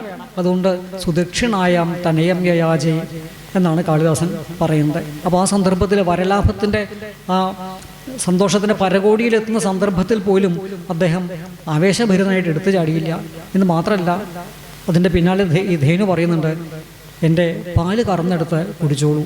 അപ്പോൾ അദ്ദേഹം പറയുന്നുണ്ട്, പശുവിൻ്റെ പാല് കുട്ടിക്കുള്ളതാണല്ലോ. അപ്പോൾ കുട്ടി കുടിക്കുകയും ആശ്രമത്തിലെ ഗുരു ഹോമത്തിന് വേണ്ടത് എടുക്കുകയും ചെയ്തിട്ട് ബാക്കിയുള്ള പാല് ഗുരുവിൻ്റെ അണിറ്റിനോട് കൂടിയിട്ട് ഞാൻ കുടിച്ചോളാം. അപ്പോൾ ഈ ഒരു ഘട്ടങ്ങളൊന്നും നോക്കൂ. പശുവിനെ കൊണ്ടു നടക്കുന്ന സമയത്ത് അദ്ദേഹം അതിനൊരു ബുദ്ധിമുട്ടുണ്ടാവാത്ത രീതിയിൽ നിന്നാൽ നിൽക്കുന്നു, നടന്നാൽ നടക്കുന്നു, അത് വെള്ളം കുടിച്ചാൽ മാത്രം കുടിക്കുന്നു. ഇങ്ങനെ വലിയ പരിഗണനയാണ് കൊടുക്കുന്നത്. അത് കഴിഞ്ഞ് സിംഹം വന്നപ്പോൾ സിംഹത്തിനോട് ഇതിനെ വിടാൻ പറഞ്ഞു. സിംഹം പട്ടിണി കിടക്കാതിരിക്കാൻ വേണ്ടി തൻ്റെ ശരീരം കൊടുക്കാമെന്ന് പറഞ്ഞു. അപ്പോൾ സിംഹം പറയണ്ട, ഈ ഇത്ര നിസ്സാരമായിട്ടുള്ള ഒന്നിനു വേണ്ടി അങ്ങയുടെ ഈ ജീവൻ കളയണം. പ്രഭുത്വം, ഏകാതപത്രം, യൗവനം, ഇതൊക്കെ എന്തിനാണ് നശിപ്പിക്കണം? ഇപ്പോൾ രാജാവിൻ്റെ മനസ്സിൽ ഈ കാമധേനു, ഈ നന്ദിനിയുടെ കുട്ടിയുള്ളത്. തൻ്റെ കുഞ്ഞിനെക്കുറിച്ചല്ല ആലോചിച്ചത്, തൻ്റെ വംശത്തെക്കുറിച്ചല്ല അദ്ദേഹം ആലോചിക്കുന്നത്. അത്രയും വലിയ ധർമ്മബുദ്ധിയായിരുന്നു അദ്ദേഹം. ആ പരീക്ഷ ജയിച്ചു. രണ്ടാമത്തെ പരീക്ഷ പാല് കറന്നെടുത്ത് കുടിക്കാൻ പറഞ്ഞു. ഇപ്പോൾ ഗുരു പറഞ്ഞിട്ട് താൻ ചെയ്തോളാം എന്ന് പറഞ്ഞു. എല്ലാം ശുഭമായിട്ട് അവസാനിച്ചു. ഈ ഒരു കഥ വായിച്ചു കഴിയുമ്പോൾ സ്വാഭാവികമായിട്ടും ഈ കഥാപാത്രത്തിൻ്റെ ഒരംശം നമ്മൾ എങ്ങനെയെങ്കിലും നമ്മളുടെ മനസ്സിലേക്ക് കൊണ്ടുവരാൻ ശ്രമിക്കും. നമ്മുടെ മനസ്സവിടെ പതിഞ്ഞ് കിടക്കും. അത് എന്തൊരു ധർമ്മബുദ്ധിയാണ് അദ്ദേഹം കാണിച്ചത്. അദ്ദേഹത്തിന് പാല് കറന്നെടുത്ത് കുടിക്കായിരുന്നു. ഇപ്പോൾ 2 കുഴപ്പമുണ്ട്. അദ്ദേഹം കുടിച്ചു, പിന്നെ പാലുണ്ടായില്ലെങ്കിൽ ഈ പശുവിൻ്റെ കുട്ടി എന്ത് ചെയ്യും? രാവിലെ അവിടെ നിന്ന് പോകുന്നതാണ്. പ്രജാനാം അധിപ പ്രഭാതേ, പ്രഭാതത്തിൽ പോകുന്നതാണ്. കുട്ടിക്ക് കുടിക്കാൻ പാലില്ലാണ്ട് വന്നാൽ ബുദ്ധിമുട്ടായി. മാത്രമല്ല ഗുരുവിനെ ഹോമം, ആ ഹോമം എന്തിനുള്ളതാണ്? ലോകത്തിൽ എല്ലാ ലോകർക്കും നന്മ വരുത്താൻ വേണ്ടിയിട്ടുള്ള യജ്ഞങ്ങളും ഒക്കെയാണ് അവിടെ നടക്കുന്നത്. അപ്പോൾ അതിനുള്ള പാലില്ലെങ്കിൽ അന്ന് ആ യജ്ഞം നടത്താൻ പറ്റില്ല, ദേവതകൾക്ക് സന്തോഷം ഉണ്ടാവില്ല. അപ്പോൾ ഇതൊക്കെ താൻ പരിഗണിക്കേണ്ടതാണ്. അപ്പോൾ കുഞ്ഞ് തൻ്റെ പ്രജയാണ്, സിംഹം തൻ്റെ പ്രജയാണ്, പശു തൻ്റെ പ്രജയാണ്, കൃഷി തൻ്റെ പ്രജയാണ്. പിന്നെ ബാക്കിയുള്ള പ്രജകളുടെ കാര്യം പറയേണ്ട ആവശ്യമില്ല. ഇവർക്കൊക്കെ നന്മ ഉണ്ടാകുന്ന തരത്തിൽ മാത്രമേ താൻ പെരുമാറുള്ളൂ എന്ന് തീരുമാനിക്കുന്ന ഒരു കഥാപാത്രത്തെ അത് വായിക്കുന്ന കവിത്വമുള്ള ആർക്കായാലും മനസ്സിൽ ആവാഹിക്കാതിരിക്കാൻ പറ്റില്ല. ഇങ്ങനെയാണല്ലോ ഈ സംസ്കൃത പഠനം മുന്നോട്ട് പോവുക സ്വാഭാവികമായിട്ടും. അപ്പോൾ ഉണ്ണായി വാര്യരെ പോലുള്ളൊരു കവിക്ക് ഈ കൃതിയുടെ സ്വാധീനത്തിൽ നിന്ന് പുറത്തു കടക്കാൻ ഇത്തിരി ബുദ്ധിമുട്ടുണ്ടാവും. നയതി ഇതി നായക, നയിക്കുന്നത് കൊണ്ട് നായകനാവുന്നു എന്നാണ് പറയുന്നത്. അപ്പോൾ ഇങ്ങനെയാണ് ക്ലാസിക്കൽ ഛായയിലുള്ള കൃതികളൊക്കെ നായകന്മാരെ ആവിഷ്കരിക്കുക. ഇപ്പോൾ മഹാഭാരതത്തിലെ ഉപാഖ്യാനത്തെ പറ്റി പറഞ്ഞു. പിന്നെ അദ്ദേഹത്തിന് തനിക്ക് മുമ്പുണ്ടായിട്ടുള്ള കാവ്യങ്ങളിലുള്ള മറ്റുള്ള നൈഷധീയ കാവ്യമുണ്ട്. ത്രിവിക്രമ ഭട്ടൻ്റെ ചമ്പു ഉണ്ട്, അത് 10ാം നൂറ്റാണ്ടിൽ ഉണ്ടായതാണ്. പിന്നെ കഷ്ടിച്ചൊരു ഒരു നൂറ്റാണ്ട്, 1/2 നൂറ്റാണ്ടിനിടയ്ക്ക് അപ്പുറത്തുണ്ടായിട്ടുള്ള ഭാഷാ നൈഷധ ചമ്പു ഉണ്ട്. ഇതിലേതായിരിക്കും ഇദ്ദേഹത്തിന് പ്രേരകമായിട്ടുണ്ടാവുക എന്നാണ് പിന്നെ നോക്കിയുള്ളത്. ഒരു നൈഷധീയ കാവ്യം വാര്യരെ കാര്യമായിട്ട് സഹായിച്ചിട്ടില്ല എന്ന് കുട്ടിക്കൃഷ്ണമാരാർ തന്നെ പറയുന്നുണ്ട്. ത്രിവിക്രമ ഭട്ടൻ്റെ നളചമ്പുവും അദ്ദേഹത്തിനെ സ്വാധീനിച്ചതായിട്ട് നള കഥയെക്കുറിച്ച് പഠിച്ച ആരും തന്നെ പറഞ്ഞു കേട്ടിട്ടില്ല. അതിന് കേരളത്തിൽ വലിയ പ്രചാരം ഉണ്ടായിരുന്നില്ല എന്നുള്ളതാണ്. ഇനി ഭാഷാ നൈഷധം ചമ്പു പോകുമോ? അതിൻ്റെ വ്യാഖ്യാതാവായിട്ടുള്ള പാട്ടത്തിൽ പത്മനാഭമേനോൻ ചമ്പൂല നളനെ പറ്റി പറയണതൊന്നും നമ്മൾ ശ്രദ്ധിക്കുക. കഥാപാത്രങ്ങളെ ചില മുഖ്യ തരങ്ങളായി തിരിച്ച് ഓരോന്നിനും തത്തൽ ഗുണസമ്പൂർണത വിധിക്കുന്നതാണ് അവരുടെ പഴയ കവികളുടെ സാധാരണ രീതി. ഇതു നിമിത്തം പുരാണ കഥകളിലെ നായികാനായകന്മാർക്കെല്ലാം ആലോകമാത്രത്തിലെങ്കിലും ഒരു സാദൃശ്യം കണ്ടു എന്ന് വരാം. വല്ലയിടത്തും വല്ല വ്യത്യാസവും വരുന്നുണ്ടെങ്കിൽ അത് കവികളുടെ ആശയപ്രകാശന രീതി വ്യത്യാസം കൊണ്ടല്ലാതെ കഥാപാത്രങ്ങളുടെ പ്രകൃതി വ്യത്യാസം കൊണ്ടാവില്ല.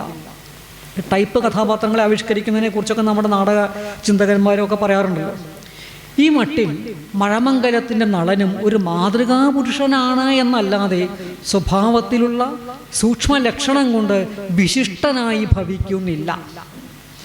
നളൻ്റെ അയോഗാവസ്ഥയിലുള്ള വിലാപം, സന്ദേശം, രാജഭ്രഷ്ടയായ ദമയന്തിയോടുള്ള സാന്ത്വനം മുതലായ ഭാഗങ്ങൾ മറ്റേതെങ്കിലും ഉത്തമപാത്രം ഈ സന്ദർഭങ്ങളിൽ ആചരിക്കാവുന്ന മട്ടിലുള്ളവ മാത്രമാണ്. അങ്ങനെ വരുമ്പോഴാണ് നളകഥകൾക്ക് പുറത്തുനിന്ന് വല്ല സ്വാധീനവും ഇതിലേക്ക് വന്നിട്ടുണ്ടോ എന്ന് അന്വേഷിച്ചത്. അപ്പോഴാണ് രഘുവംശം എൻ്റെ ശ്രദ്ധയിലേക്ക് വരുന്നത്. ധീരോദാത്ത നായകനെ ആവിഷ്കരിക്കുന്ന ഒരേ ഒരാട്ടക്കഥ നളചരിതമാണ് എന്നാണ് എൻ്റെ അഭിപ്രായം. ഒരുപക്ഷെ മറ്റാർക്കെങ്കിലും വേറെ അഭിപ്രായങ്ങൾ ഉണ്ടായിരിക്കാം. എൻ്റെ ഒരു അന്വേഷണത്തിൽ, എൻ്റെ ഒരു ചിന്തയിൽ ഇപ്പോൾ രാമൻ, കൃഷ്ണൻ ഇവരൊക്കെ കഥാപാത്രങ്ങളാവുന്ന ആട്ടക്കഥകളുണ്ട്, ധാരാളമുണ്ട്. പക്ഷെ ഇവരാണെങ്കിൽ അവതാരങ്ങളാണ്. പിന്നെ പാണ്ഡവന്മാർ വരുന്നുണ്ട്, ഭീമൻ, അർജുനൊക്കെ കേന്ദ്ര സ്ഥാനത്ത് വരുന്ന ആട്ടക്കഥകളുണ്ടല്ലോ. ഇവരൊക്കെ ദേവാംശ സംഭവന്മാരാണ്. അവരൊന്നും ശുദ്ധ മനുഷ്യരുടെ കൂട്ടത്തിൽ പെടുത്താൻ പറ്റില്ല. അങ്ങനെ നോക്കുമ്പോൾ ശുദ്ധ മനുഷ്യൻ്റെ ജീവിതം ആവിഷ്കരിക്കുന്ന ഒരു കഥാപാത്രമല്ലേ ഉള്ളൂ, അത് നളനല്ലേ എന്നാണ് എൻ്റെ ഒരു തോന്നൽ ഉണ്ടായത്. ഈ ആധുനിക കാലത്തുണ്ടായിട്ടുള്ള ഈ കർണശബ്ദം പോലത്തെ കൃതികളെ ഞാൻ ഇവിടെ പരിഗണിച്ചിട്ടില്ല എന്ന് കൂടി പറയട്ടെ. ഈ ഭാഗത്ത് നിന്നുകൊണ്ട് നളചരിതത്തിലേക്ക് ഒന്ന് കണ്ണോടിച്ചാൽ 1-ാം ദിവസത്തിലെ ആസീൽ പുരാ പരമപാവന കീർത്തിഭൂമാ നാഗോപമേ നിഷധിനീവൃതി നീതിശാലി എന്ന് തുടങ്ങുന്ന ആ ഭാഗത്ത് നളൻ്റെ ഗുണഗണങ്ങളെക്കുറിച്ച് കവി പറയുന്നത് നോക്കുക. വീരനാണ്, ഗുണസമ്പന്നനാണ്, സുന്ദരനാണ്, പണ്ഡിതനാണ്, വിശ്വസ്തനാണ്, ഭരണപടുവാണ്, ഭക്തനാണ്. ഇതിൽ നിന്ന് വ്യത്യസ്തമായിട്ട് നളൻ പെരുമാറുന്നത് എപ്പോഴാണ്? കാര്യമായിട്ട് ഒരു സന്ദർഭം എനിക്ക് തോന്നിയിട്ടുള്ളൂ. അത് കലിബാധ കൊണ്ട് ഭ്രാന്തനായിട്ട് പുഷ്കരൻ ചൂതിന് വിളിക്കുമ്പോൾ പെരുമാറുന്നൊരു സന്ദർഭമുണ്ട്. അവിടെ ധീരോദ്ധതൻ്റെ സർവ്വലക്ഷണങ്ങളുണ്ട്. ഇത് കാളിദാസൻ നിന്ന് പകർന്നു കിട്ടിയ ഗുണമാണ്. മറ്റൊരിടത്തും നളനെ ഇങ്ങനെ ഉദ്ധതനായിട്ട് ഉണ്ണായി വാര്യർ ആവിഷ്കരിക്കുന്നില്ല. കാളിദാസൻ്റെ കൃതികൾ നോക്കൂ. അദ്ദേഹം ഒരു കഥാപാത്രത്തെ അവതരിപ്പിക്കാൻ ഒരു വിശേഷണം ഒരിക്കൽ ഉപയോഗിച്ചാൽ അതിന് ഘടകവിരുദ്ധമായിട്ട് ഒരിക്കലും ഈ കഥാപാത്രത്തെ കൊണ്ട് ചിന്തിപ്പിക്കുകയുമില്ല, പ്രവർത്തിപ്പിക്കുകയുമില്ല. പ്രജാനാം അധിപൻ എന്നാണ് രാജാവിനെ വിശേഷിപ്പിക്കാൻ എത്ര വിശേഷണങ്ങളുണ്ട്. എന്നിട്ട് അദ്ദേഹം ഉപയോഗിച്ചത് ഈ പ്രജാധിപത്യം എന്നുള്ളത് ദിലീപൻ്റെ കഥ പറയുന്നിടത്ത് ഉടനീളം വ്യാപിച്ചു നിൽക്കുന്ന ഒരു ഗുണമായിട്ടാണ് നമുക്ക് ആ ഭാഗങ്ങൾ 2-3 സർഗങ്ങൾ വായിക്കുമ്പോൾ തോന്നുക.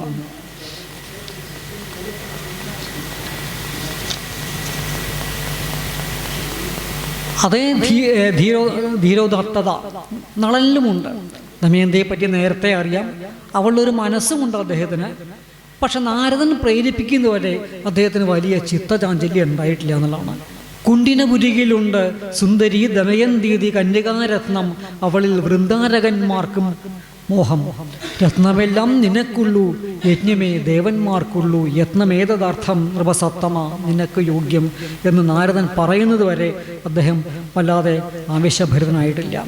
അതിൽ അവളിൽ വൃന്ദാരകന്മാർക്കും മോഹം എന്ന വാക്യമാണ് നളനെ ഒന്നിങ്ങനെ ഉള്ളിൽ ആ കാമതാപത്തിനെ ഒന്ന് കത്തിച്ചു വിടുന്നത്.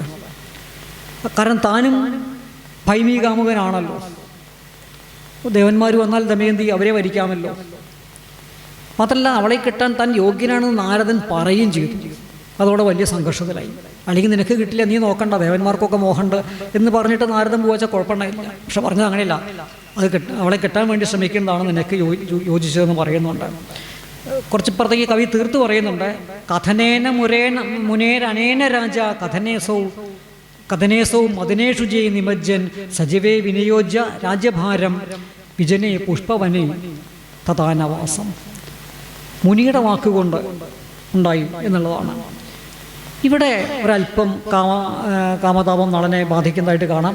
അദ്ദേഹം ധീരലളിതനാവുന്നു. ഭരണമൊക്കെ മന്ത്രിമാരെ ഏൽപ്പിച്ചിട്ട് അദ്ദേഹം ഭവനത്തിലേക്ക് വരുന്നു. അവിടെ ഇരിക്കുന്ന സമയത്താണല്ലോ ആരണ്യത്തിന് പിടിക്കുന്നതൊക്കെ. അത് കഴിഞ്ഞ് വിവാഹത്തിൻ്റെ സന്ദർഭമാവുന്നു. കുണ്ഠത്തിലേക്ക് പോണ വഴിക്ക് ദേവന്മാർ തടഞ്ഞു നിർത്തി തങ്ങൾക്ക് വേണ്ടിയിട്ട് ദൗത്യം അനുഷ്ഠിക്കാൻ പറയുന്നു. അപ്പോൾ അവിടെ പറയണൊരിതുണ്ട്. ഭൈമീ കാമുകനല്ലോ ഞാനും ദേവസ്വാമികളെ, കരുണ വേണം മാമിഹ നിയോഗിക്കലാകാ ചെന്നാൽ കാണാനും കഴിവര പറവാനും അഭിമതം. ഇവിടെ കുട്ടികൃഷ്ണമാരാരി വ്യാഖ്യാനിക്കുന്ന അദ്ദേഹം പറയുന്നുണ്ട്. ആദ്യത്തെ 2 വരികളിൽ മഹാഭാരതത്തിലെ അതേ നളൻ തന്നെ ധീരലളിതനാണ്. പക്ഷെ അടുത്ത 2 വരികളിലുണ്ടല്ലോ അദ്ദേഹം ആ ധീരോദാത്തത്തിലേക്ക് തിരിച്ചു വരുന്നതാണ്. എന്നെ നിയോഗിച്ചാൽ കാണാൻ പറ്റില്ല, പിന്നെ ഞാനെങ്ങനെയാണ് പോവുക?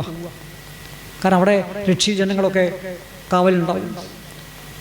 അപ്പോൾ ഏറ്റ കാര്യം ചെയ്യാൻ ധാർമ്മികതയുടെ പേരിൽ താൻ തയ്യാറാണെന്നും അത് മനുഷ്യസാധ്യമല്ലെന്നും പറഞ്ഞുകൊണ്ട് അദ്ദേഹം തൻ്റെ അവസ്ഥ കാണിക്കുന്നു എന്നുള്ളതാണ്. ഈ ദേവദൗത്യം നളൻ്റെ ധീരോദാത്തതയ്ക്കുള്ള ആദ്യത്തെ പരീക്ഷണമാണ്. അതിൽ അദ്ദേഹം ജയിച്ചു. അത് കഴിഞ്ഞ് സ്വയംവരം നടക്കുന്നു. കലിബാധയുടെ ഭാഗമായിട്ട് അദ്ദേഹം ചൂത് കളിക്കുന്നു. എല്ലാം നഷ്ടപ്പെടുന്നു. കാട്ടിലേക്ക് വരുന്നു. ദമയന്തിയെയും കാട്ടിൽ ഉപേക്ഷിച്ച് അദ്ദേഹം ഓടിപ്പോകുന്നു. ദമയന്തി വളരെ ബുദ്ധിമുട്ടി അവസാനം ചേതിയിലും അതിൻ്റെ അവസാനം കുണ്ടീനത്തിലും എത്തി രക്ഷപ്പെട്ടു പോരുന്നു. നളനാണെങ്കിൽ നാണിച്ചും ദേവന്മാരോട് പരിഭവിച്ചും പരാതിപ്പെട്ടും പ്രാർത്ഥിച്ചുമൊക്കെ കാട്ടിൽ തന്നെ കഴിച്ചു കൂട്ടുകയും ചെയ്യുന്നു. ഇവിടുന്നാണ് ഞാനിതിൻ്റെ 4ാമത്തെ ഘട്ടമായിട്ട് തിരിക്കുന്നത്. ഇവിടെ നിന്ന് അധികം വൈകാതെ നളൻ തൻ്റെ ബോധത്തിലേക്ക് തിരിച്ചു വരുന്നു. ഭാഷാ നൈഷധം ചമ്പൂല് കാർക്കോടകൻ്റെ കടിക്ക് ശേഷമാണ് നളന് ബോധം തിരിച്ചു കിട്ടുന്നത്. തൻ്റെ അവസ്ഥയെക്കുറിച്ചൊക്കെ ഒരു ധാരണ ഉണ്ടാവുന്നത്. ഇനി പറയാൻ പോകുന്ന ഭാഗം മഹാഭാരതത്തിൽ പരാമർശിച്ചിട്ടേ ഇല്ല.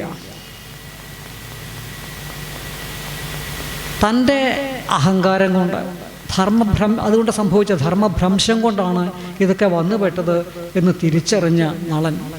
അവിടെ ഒരു പദമുണ്ടല്ലോ, കരണീയം ദേവനമെന്ന് എനിക്ക് തോന്നി എന്ന് പറയുന്ന ആ ഭാഗം.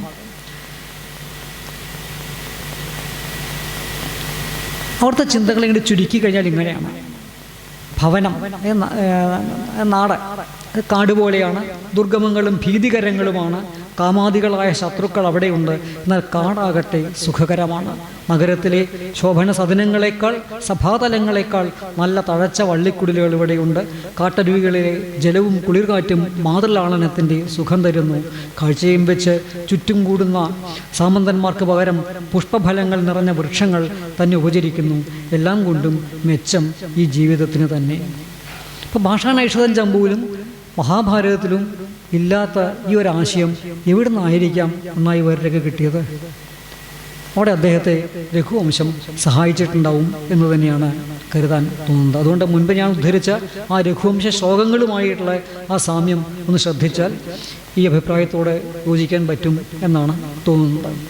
ഈ രണ്ടിടത്തും ചില സമാനതകളുണ്ടല്ലോ. രണ്ടുപേരുടെയും ഈ വനവാസത്തിൻ്റെ കാരണം എന്താണ്? വനാനുഭവത്തിൻ്റെ കാരണം അവരുടെ ധർമ്മഭ്രംശമാണ്. ചെറിയൊരു വ്യത്യാസമുള്ളത് ദിലീപൻ മാത്രമേ കാട്ടിലേക്ക് പോകുന്നുള്ളൂ, സുദക്ഷിണ കാട്ടിലേക്ക് പോകുന്നില്ല എന്നുള്ളതാണ്. തളൻ്റെ കൂടെ ദമയന്തി ഉണ്ടായിരുന്നു. പക്ഷെ വനവാസ ആരംഭത്തിൽ മാത്രം, അത് കഴിഞ്ഞ് അദ്ദേഹം ഏകാന്തതയിൽ തന്നെയാണ് വരുന്നത്. അപ്പോൾ രണ്ടുപേരും അവിടെ ഏകാന്തത എന്നൊരു അനുഭവത്തിലാണ് നിൽക്കുന്നത്. ദിലീപൻ്റെ ധർമ്മചിന്തയെക്കുറിച്ച്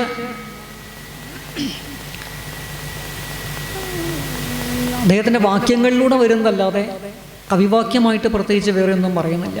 എന്നാൽ നളൻ്റെ കാര്യത്തിൽ അങ്ങനെയല്ല. ആ ഏകാന്തതയിലാണ് നളൻ തൻ്റെ ജീവിതത്തെ ഒന്ന് വിലയിരുത്തുന്നത്.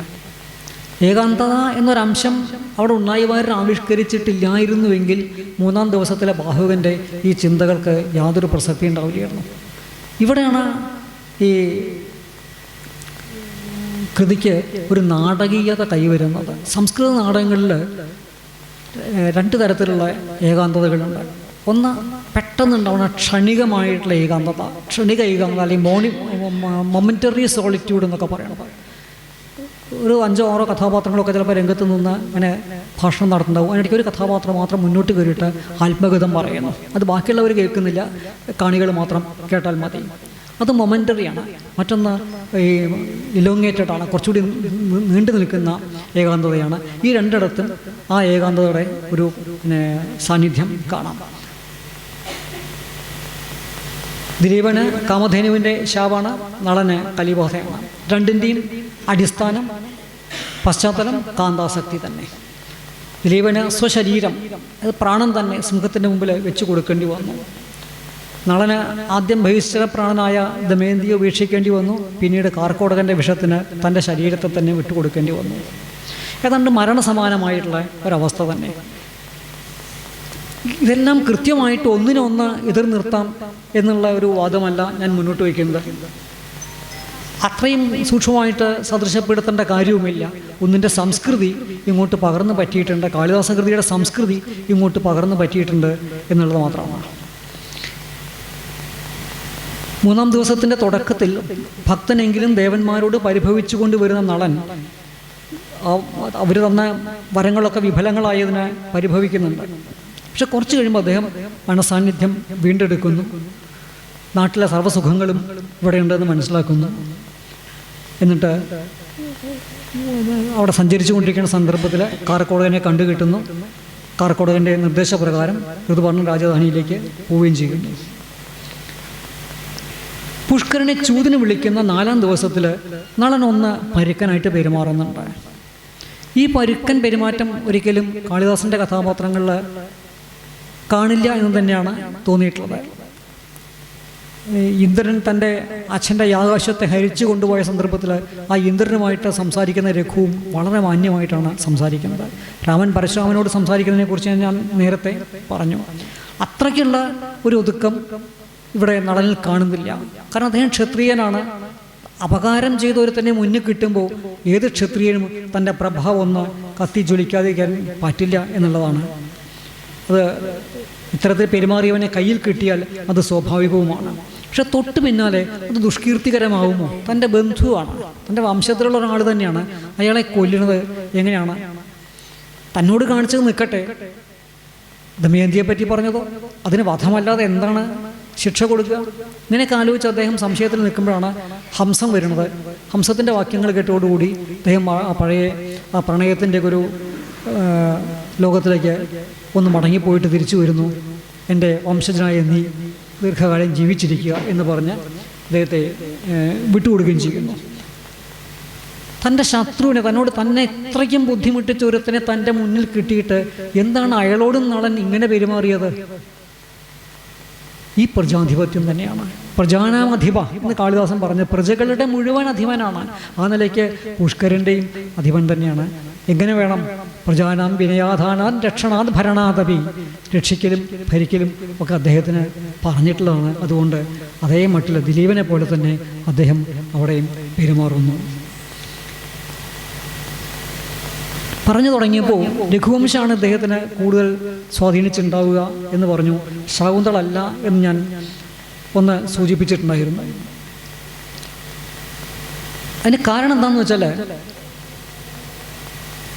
മഹാഭാരതത്തിലെ ദുഷ്യന്തന് വിരഹം ഉണ്ടാവുന്നില്ല, ശകുന്തളയ്ക്കും വിരഹം ഉണ്ടാവുന്നതായിട്ട് കവി പറഞ്ഞിട്ടില്ല. നാടകത്തിലെ ദുഷ്യന്തന് വിരഹം ഉണ്ടാവുന്ന മോതിരം കണ്ടപ്പോൾ മാത്രം, അതുവരെ അദ്ദേഹത്തിനും വിരഹം ഉണ്ടായിട്ടില്ല.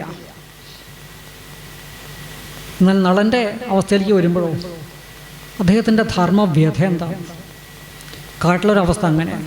തൻ്റെ ശരീരം നഷ്ടപ്പെട്ടിട്ട് വേറൊരാളുടെ ദാസനായിട്ട് തേരാളിയായിട്ട് അവിടെ കഴിഞ്ഞുകൂടേണ്ടി വരുന്ന ഒരവസ്ഥ. അതിനിടയ്ക്ക് ഇദ്ദേഹം ദമയന്തിയുടെ 2ാം സ്വയംവരത്തിന് ചാടി പുറപ്പെടുകയാണ് എന്നുള്ള വിവരം കിട്ടുന്നു. അദ്ദേഹത്തെ അവിടെ എത്തിക്കേണ്ട ബാധ്യത ഈ സാരഥിയിൽ വരുന്നു. ഇതൊക്കെ സഹിച്ചുകൊണ്ടാണ് അവിടെ നിൽക്കുന്നത്. ആ സമയത്തൊന്നും താൻ ആരാണെന്ന് വെളിപ്പെടുത്താൻ അദ്ദേഹത്തിന് പറ്റുകയുമില്ല. കാട്ടിൽ ഒറ്റപ്പെട്ടു പോയ ദമയന്തിയുടെ വ്യഥയെക്കുറിച്ച് പ്രത്യേകിച്ച് പറയേണ്ട ഒരു കാര്യമില്ലല്ലോ. വനചരം വരുന്നു, വിജനെ പേയും പറഞ്ഞ് വനചരനു മണഞ്ഞു എന്നൊക്കെ പറഞ്ഞ ഭാഗങ്ങളൊക്കെ നോക്കിയാൽ നമുക്ക് അറിയാതെ. എന്നിട്ട് ശപിക്കുന്നതിന് മുമ്പ് തന്നെ അവൻ ഭസ്മായി പോയി എന്നാണ്. അബലേനിൻ വ്രത ലോപോദ്യതൻ ഭസ്മീഭവിപ്പു എന്ന അമരേന്ദ്ര വരമൊന്നുണ്ട് ഇതിന് ഉപകരിപ്പു എന്ന് പറയലും ഭസ്മാവലും കഴിഞ്ഞു. പക്ഷെ നൈഷധൻ ചമ്പൂല് ഈ വേടനടുത്ത് വന്ന് ചുംബിക്കാൻ ശ്രമിച്ചപ്പോൾ അദ്ദേഹത്തിൻ്റെ മുഖത്തുനിന്ന് വരുന്ന ഈ മാംസത്തിൻ്റെ ഗന്ധം സഹിക്കാൻ കഴിയാതെ ശപിച്ചു എന്നാണ് പറയണത്. അപ്പോൾ അവിടെ ഏട്ടൻ രാജ എന്നെ അദ്ദേഹം ഞങ്ങളെ ഈ ചമ്പ് പഠിപ്പിച്ചിട്ടുണ്ടായിരുന്നു. അദ്ദേഹം പറഞ്ഞൊരു തമാശയുണ്ട്, അഥവാ ഈ വേടൻ്റെ മുഖത്തുനിന്ന് ഈ മാംസത്തിൻ്റെ ദുർഗന്ധം വന്നിട്ടില്ലെങ്കിലോ. അപ്പോൾ അത് കവി ഒരു വിരുത് കാണിക്കാൻ വേണ്ടി ശ്രമിച്ചതാണ്. അതവിടെ മോശമായി. ഇതാണ് ഭാഷാ നൈഷധൻ ചമ്പൂല് മോശമായൊരു കാര്യമായിട്ട് അദ്ദേഹം പറഞ്ഞിരിക്കുന്നത്. അപ്പോൾ ആ തരത്തിലെ ഹിംസ എന്നുള്ളത് പൊതുവെ കാളിദാസന് താല്പര്യമുള്ളൊരു കാര്യമല്ല. അദ്ദേഹം നാഗരികനാണ്. നഗരത്തിൻ്റെ ആ സുഖങ്ങളിൽ ഇങ്ങനെ പാട്ടും സന്തോഷമൊക്കെ ആയിട്ട് കഴിയുന്നതാണ് അദ്ദേഹത്തിൻ്റെ മനോഭാവം. അപ്പോൾ അതുകൊണ്ട് അദ്ദേഹം യുദ്ധം ആവിഷ്കരിക്കുമ്പോൾ പോലും നമുക്കത് യുദ്ധമായിട്ട് തോന്നില്ല. അതാണ് കാളിദാസത്തിൻ്റെ ഈ ഇത്തരം കൃതികളുടെ ഒരു പ്രത്യേകത ഉള്ളത്. എഴുത്തച്ഛൻ്റെയൊക്കെ യുദ്ധവർണ്ണന വായിച്ചാൽ യുദ്ധത്തിൻ്റെ ഭീകരത അറിയാലോ. ആ ദ്രോണപർവ്വം മാത്രം വായിച്ചാൽ മതി, ഇവരൊന്നും നോക്കേണ്ട ആവശ്യമില്ല. അപ്പം ഇങ്ങനെ നളനും ദമയന്തിയും അനുഭവിച്ചതുപോലുള്ള ഒരു ധർമ്മവ്യഥ ഒരിക്കൽ പോലും ദുഷ്യന്തനും ശകുന്തളയും അനുഭവിച്ചിട്ടില്ല. അത് ഇവിടെ ചിട്ടപ്പെടുത്താൻ ഉണ്ണായിവാരെ സഹായിച്ചത് വേറെ ഒന്നും ആവാൻ വഴിയില്ല, രഘുവംശം തന്നെ ആയിരിക്കും. ഈ രണ്ടിലെയും ഈ സന്ദർഭങ്ങളുടെ ആ ഇതിവൃത്ത ഘടന ഒന്ന് സൂക്ഷിച്ചു നോക്കിയാലോ. വാസ്തവത്തിൽ നായകന്മാരുടെ ഒരു യാത്ര എന്ന് പറഞ്ഞാൽ എവിടേക്കുള്ള യാത്ര ആയിക്കോട്ടെ, അതൊരു അഭാവം പരിഹരിക്കാനുള്ള യാത്രയാണ്. ഈ അഭാവവും അഭാവ പരിഹാരവും ഇതിനിടയ്ക്കുള്ള ഇവരുടെ സഞ്ചാരങ്ങളും ഇവർ നേരിടേണ്ടി വരുന്ന അനുഭവങ്ങളും ഇതെല്ലാം കൂടി ചേർന്ന ഒരു ചക്രത്തിനകത്ത് വെച്ചിട്ട് വേണം ഈ നായകൻ്റെ സ്വഭാവം പഠിക്കാൻ. അങ്ങനെയാണെങ്കിൽ ദിലീപ കഥയുടെ അവസ്ഥ എന്താണ്? അദ്ദേഹത്തിൻ്റെ ഇതിലെ അഭാവമായിട്ട് വരുന്ന അനപത്യമാണ്, കുട്ടികളില്ല എന്നുള്ളതാണ്. കാരണം കാമധേനുവിൻ്റെ ശാപം, അതാണ് അതിലെ വിഘ്നം. അപ്പോൾ അതിനെ മറികടക്കണം. അപ്പോൾ വസിഷ്ഠാശ്രമത്തിലേക്ക് ഇദ്ദേഹം പോകുന്നു. അത് ഈ അഭാവ പരിഹാരത്തിനുള്ള യാത്രയുടെ ആദ്യത്തെ ഘട്ടമാണ്. ഗുരു ഗോപരിചര്യ വിധിക്കുന്നു. വിഘ്നപരിഹാരത്തിനുള്ള ശ്രമം മുന്നോട്ട് പോകുന്നു. അതിനിടയ്ക്ക് സിംഹത്തിൻ്റെ ആക്രമണം വരുന്നു. ഒരു വിഘ്നം വീണ്ടും വന്ന് അവിടെ വഴിമുടക്കുന്നു. സിംഹത്തെ കൊന്ന് പശുവിനെ രക്ഷിക്കാൻ വേണ്ടി ശ്രമിച്ചു. അപ്പോൾ ബാഹുസ്തംഭനം കാരണം അനങ്ങാൻ വയ്യാതെയായി. കൂടുതൽ ശക്തമായിട്ടുള്ള വിഘ്നമാണ്. അത് ഇനി പശുവിനെ വിട്ടയക്കണം എന്നുള്ള രാജാവിൻ്റെ അപേക്ഷ സിംഹം തള്ളിക്കളയുന്നു. കൂടുതൽ ശക്തമായിട്ടുള്ള വിഘ്നത്തിൻ്റെ പ്രവേശമാണ്. അവസാനം രാജാവ് സ്വശരീരം വിട്ടുകൊടുക്കാം, ഈ പശുവിനെ വെറുതെ വിടണം എന്ന് പറയുന്നു. അങ്ങനെ സിംഹം അത് സമ്മതിക്കുന്നു. കൂടുതൽ കടുത്ത വിഘ്നമാണ്. ശരീരമില്ലെങ്കിൽ എങ്ങനെയാണ് അദ്ദേഹത്തിന് വംശം നിലനിർത്താൻ പറ്റുക? ഈ ഘട്ടത്തിൽ നന്ദിനി പ്രസാദിക്കുന്നു, പുത്രലബ്ധി നേരുന്നു. അഭാവ പരിഹാരത്തോടുകൂടി ശുഭമായിട്ട് ആ ഭാഗം അവസാനിക്കുന്നു. ഏറെ സമാന്തരമാണ് 2-ാം ദിവസം ഒടുവിലും 3-ാം ദിവസത്തിലുമുള്ള നളകഥയും. അതെങ്ങനെയാണെന്ന് നോക്കാം. ചൂതിൽ തോൽവി, രാജ്യനഷ്ടം, തൻ്റെ പദവി മുഴുവൻ കൈയൊഴിഞ്ഞു കൊടുക്കേണ്ടി വന്നു. അഭാവം, വനവാസം, ഈ യാത്രയാണ്. ഒരഭാവം വന്ന ഒരു നായകനും പിന്നെ തൻ്റെ തട്ടകത്തിൽ ഇരിക്കാൻ പറ്റില്ല, അയാൾ പുറത്തിറങ്ങി പോകും. വസ്ത്രം പക്ഷികൾ ഹരിക്കുന്നു, അടുത്ത വിഘ്നായി. കാറക്കോടകൻ കടിക്കുന്നു, സ്വശരീരം നഷ്ടപ്പെടുന്നു, മറ്റൊരു വിഘ്നം. ഋതുവർണ്ണ രാജധാനിയിൽ അജ്ഞാതവാസം നടത്തേണ്ടി വരുന്നു, ശക്തമായ വിഘ്നം. ദമയന്തിയുടെ 2-ാം സ്വയംവര വാർത്ത കേൾക്കുന്നു, അതിന് വരനായി പോകുന്ന ഋതുവർണ്ണനെ കൊണ്ടുപോകേണ്ടി വരുന്നു, കൂടുതൽ കടുത്ത വിഘ്നം. ആ യാത്രയിൽ അക്ഷഹൃദയം ലഭിക്കുന്നു, അഭാവപരിഹാരത്തിലേക്കുള്ള വഴി തുറക്കുന്നു. അത് കഴിഞ്ഞ് കലിമോചനം, ദമയന്തി ലബ്ധി, അഭാവപരിഹാരം. അപ്പോൾ ഈ ഘടന നോക്കിക്കഴിഞ്ഞാൽ രണ്ടും തമ്മിൽ ഘടനാപരമായിട്ട് ഒരു സാമ്യമുണ്ട്. ഈ ഘടനാശാസ്ത്രത്തിൻ്റെ ചില സൂത്രങ്ങളൊക്കെ ഉപയോഗിച്ചുകൊണ്ട് ഇങ്ങനെ കൃതികളെ താരതമ്യം ചെയ്യുന്ന സമയത്ത് വളരെ പെട്ടെന്ന് ഇതിനിടയ്ക്കുള്ള ഈ നൂലുകൾ എങ്ങനെയാണ് പരസ്പരം ബന്ധപ്പെട്ട് കിടക്കുന്നത് എന്നുള്ളത് മനസ്സിലാക്കാൻ പറ്റും. ദിലീപകഥയിലെ ധർമ്മപരീക്ഷ ഏതാനും വിനാഴികൾക്കുള്ളിൽ നടക്കുന്നതാണ്, നളൻ്റെത് കുറച്ചുകൂടി നീണ്ടു നിൽക്കുന്നതാണ് എന്നുള്ളൊരു വ്യത്യാസം മാത്രമേ ഇതിനിടയ്ക്ക് കാണുന്നുള്ളൂ. ഒരു മഹാകാവ്യത്തിലാവുമ്പോൾ കവിക്കത് കൈയൊതുക്കത്തോടു കൂടി അവതരിപ്പിക്കാൻ പറ്റും. പക്ഷേ നളകഥ പോലെ, ആട്ടക്കഥ പോലെ രംഗത്താടുന്നൊരു സാധനത്തിനെ ഒതുക്കിയെടുക്കണമെങ്കിൽ അപാരമായ ശ്രമം തന്നെ ആവശ്യമാണ്. നോക്കിക്കോളൂ, നമ്മുടെ ആട്ടക്കഥകളുടെ കൂട്ടത്തിൽ അഭിനയത്തിൻ്റെ സ്ഥൂലതയില്ലാത്ത കഥകളുണ്ടെങ്കിൽ അത് ഒന്ന് നളചരിതം മാത്രമേ ആവുള്ളൂ. എന്നാൽ അതിന് കൂടിയാട്ടത്തോളം സൂക്ഷ്മത ഉണ്ട് എന്ന് പറയാൻ ഞാൻ തയ്യാറുമല്ല. കാരണം കൂടിയാട്ടത്തിൻ്റെ ആ ഒരു അഭിനയത്തിൻ്റെ സൂക്ഷ്മത നളചരിതത്തിലില്ല. പക്ഷെ അതിനെ അനവധി ഇദ്ദേഹം ആവാഹിച്ച് കൊണ്ടുവരാൻ ശ്രമിച്ചിട്ടുണ്ട്. അല്ലെങ്കിൽ നളനൊക്കെ കൈവിട്ടു പോകുമായിരുന്നു, അതുണ്ടായിട്ടില്ല എന്നുള്ളതാണ്. നളൻ്റെ കർമ്മങ്ങൾ ആവിഷ്കരിക്കുന്നിടത്തെല്ലാം സൂക്ഷിച്ചു നോക്കിയാൽ രഘുവംശത്തിലെ നായക സങ്കല്പത്തിൻ്റെ ഛായകൾ കാണാം. നളനെ ഉടനീളം ധീരോദാത്തനാക്കി നിർത്താനും നളകഥയെ നരാഖ്യാനമാക്കി നിർത്താനും അദ്ദേഹത്തിന് കഴിഞ്ഞത് ഉള്ളിൽ തുടിക്കുന്ന രഘുവംശ പാരമ്പര്യത്തിൻ്റെ ശക്തി കൊണ്ടാവണം. 1-ാം ദിവസത്തിൻ്റെ തുടക്കത്തിൽ നാരദൻ്റെ വരവോടെയാണല്ലോ കഥാഗതി കൂടുതൽ ചടുലമാവുന്നതും നാടകീയമാവുന്നതും. അന്ത്യരംഗത്തിലോ നാരദൻ്റെ വരവോടെ കഥ ശാന്തമായി പര്യവസാനിക്കുകയാണ്. പുഷ്കരനെ വിട്ടുകളയുന്നതോടുകൂടെ തുടക്കത്തിൽ നളനിലുള്ള ആ പ്രജാനാമധിപനിലേക്ക് തന്നെ കേന്ദ്രീകരിച്ചുകൊണ്ട് ആഖ്യാനം വിരമിക്കുകയും ചെയ്യുന്നു. തുടക്കത്തിൽ ആ പ്രജാനാധിപൻ എന്ന് പറയാവുന്ന ഇത് അവിടെയും കാണാം. അരയന്നം വന്നു, അരയന്നത്തെ പിടിച്ചു. അപ്പോൾ അരയന്നം വിലപിക്കുന്നുണ്ട്, എന്നെ കൊല്ലരുത്, എന്നെ കൊണ്ടൊരു പ്രയോജനമില്ല അങ്ങേക്ക് എന്ന് പറയുന്നുണ്ട്. ഈ അരയന്നം സംസാരിക്കുന്നത് കേട്ട് അത്ഭുത പരതന്ത്രനായിട്ട് വിട്ടയച്ചു എന്നാണ്. അപ്പോൾ ഈ തൻ്റെ നാട്ടിൽ വന്നിട്ടുള്ള ഈ അരയന്നം തൻ്റെ പ്രജ തന്നെയാണ്. പ്രജയെ ഉപദ്രവിക്കുന്ന ആൾ ഒരിക്കലും ഒരു നല്ല ഭരണാധികാരിയല്ല. അതുകൊണ്ട് ഭരിക്കുന്ന സുഖം തനിക്ക് അനുഭവിക്കാം, പക്ഷെ ഭരിക്കപ്പെടാത്ത സുഖം പ്രജകൾക്കും അനുഭവിക്കാനുള്ള അവകാശമുണ്ട് എന്ന് മനസ്സിലാക്കിയ ആ ഭരണാധികാരി അവിടെ അങ്ങനെയാണ് പെരുമാറുന്നത്. അതുകൊണ്ട് സ്വന്തം കാലിൽ നിൽക്കാൻ ശക്തിയുള്ള ഒരു മനുഷ്യകഥയാക്കിയിട്ട് നളചരിതത്തെ മാറ്റാൻ ഉണ്ണായി വാര്യർക്ക് കഴിഞ്ഞു. ഇവിടെ അതുകൊണ്ട് ഒരു കാര്യം കൂടി പറഞ്ഞിട്ട് ഞാൻ അവസാനിപ്പിക്കുകയാണ്. നളചരിതത്തെ പറ്റി പറയുമ്പോൾ മുണ്ടശ്ശേരിയുടെ ഒരു വാക്യം എല്ലാ നളചരിത പഠന ക്ലാസ്സുകളിലും അധ്യാപകരെടുത്ത് ഉദ്ധരിച്ചിട്ടുണ്ട്. എൻ്റെ BA ക്ലാസ്സിലും ഞാനിത് കേട്ടിട്ടുണ്ട്. കേരളത്തിൻ്റെ ശാകുന്തളമാണ് ഈ നളചരിത മാട്ടക്കഥ. ഉണ്ണായി വാര്യരുടെ കയ്യിൽ കിട്ടേണ്ട താമസം നളകഥ ഒരു 1-ാം തരം നാടകമായിട്ട് മാറിയെന്നാണ്.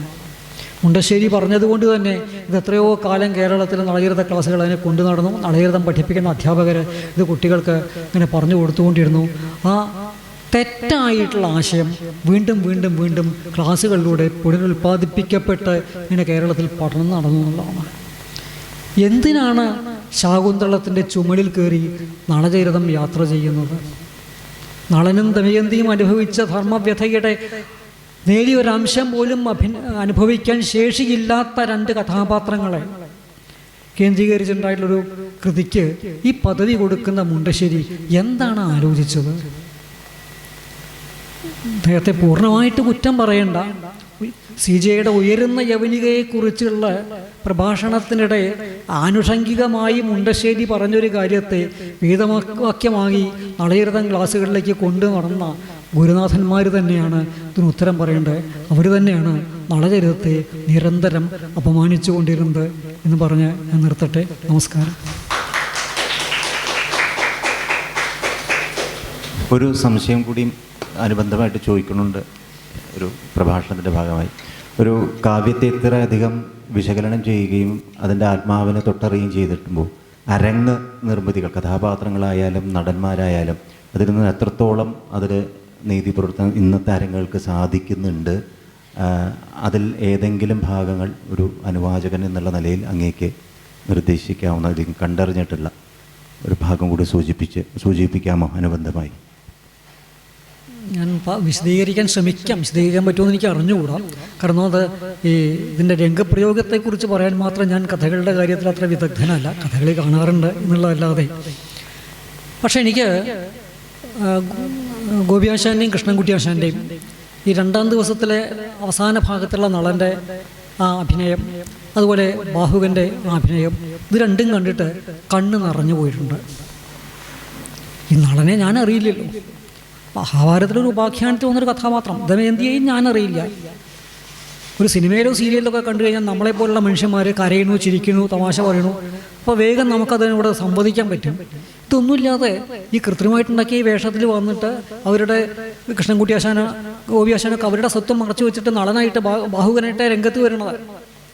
അങ്ങനെ വരുന്ന ഈ എന്താണ് നമ്മുടെ ഈ ലോകത്തിൻ്റെ വഴിക്കുള്ള ലോകധർമ്മിയായിട്ടുള്ള അല്ലാത്ത ഒരു അഭിനയം നടത്തുന്ന ഒരിടത്ത് എന്തിനാണ് എൻ്റെ കണ്ണ് നിറയുന്നത് എനിക്ക് മനസ്സിലായിട്ടില്ല. ആ ബാഹുകൻ്റെ 2 വിലാപങ്ങൾ, ഒന്ന് ഞാനിപ്പോൾ ഇതിനകത്ത് പറഞ്ഞ അക്കാടിൻ്റെ ആ രംഗത്തിൽ കാർക്കോടകനോട് ചോദിക്കുന്നുണ്ട്, ഇനി എന്നാണ് എനിക്ക് അവളുടെ ചന്ദ്രതുല്യമായ മുഖം കാണാൻ കഴിയുക? എന്നാണ് ഇന്ദ്രകാമ്യമായ ആ ഉടല് എനിക്കൊന്നും കൂടി ആലിംഗനം ചെയ്യാൻ പറ്റുക? എന്താ ഇവിടെ കഥാപാത്രം ഈ മുഖത്തിൻ്റെ കാര്യം ആദ്യം പറഞ്ഞത്? എന്താ ഈ ഉടലിൻ്റെ കാര്യം രണ്ടാമതാക്കിയത്? ഇവിടെ നളനിലെ കാമം ഈ തീവ്രമായ ദുഃഖത്തിൻ്റെ ചൂളയിൽ ചുട്ടെടുത്തിട്ട് അത് പരിണമിച്ചു പോയിട്ടുണ്ട്. ഇത് ഈ 2 പേരും രംഗത്ത് ആവിഷ്കരിക്കുന്നത് മനസ്സിനെ വല്ലാതെ ഇളക്കാറുണ്ട്. അതുപോലെ മറിമാൻ കണ്ണി മൗലിയുടെ എന്നാ പദം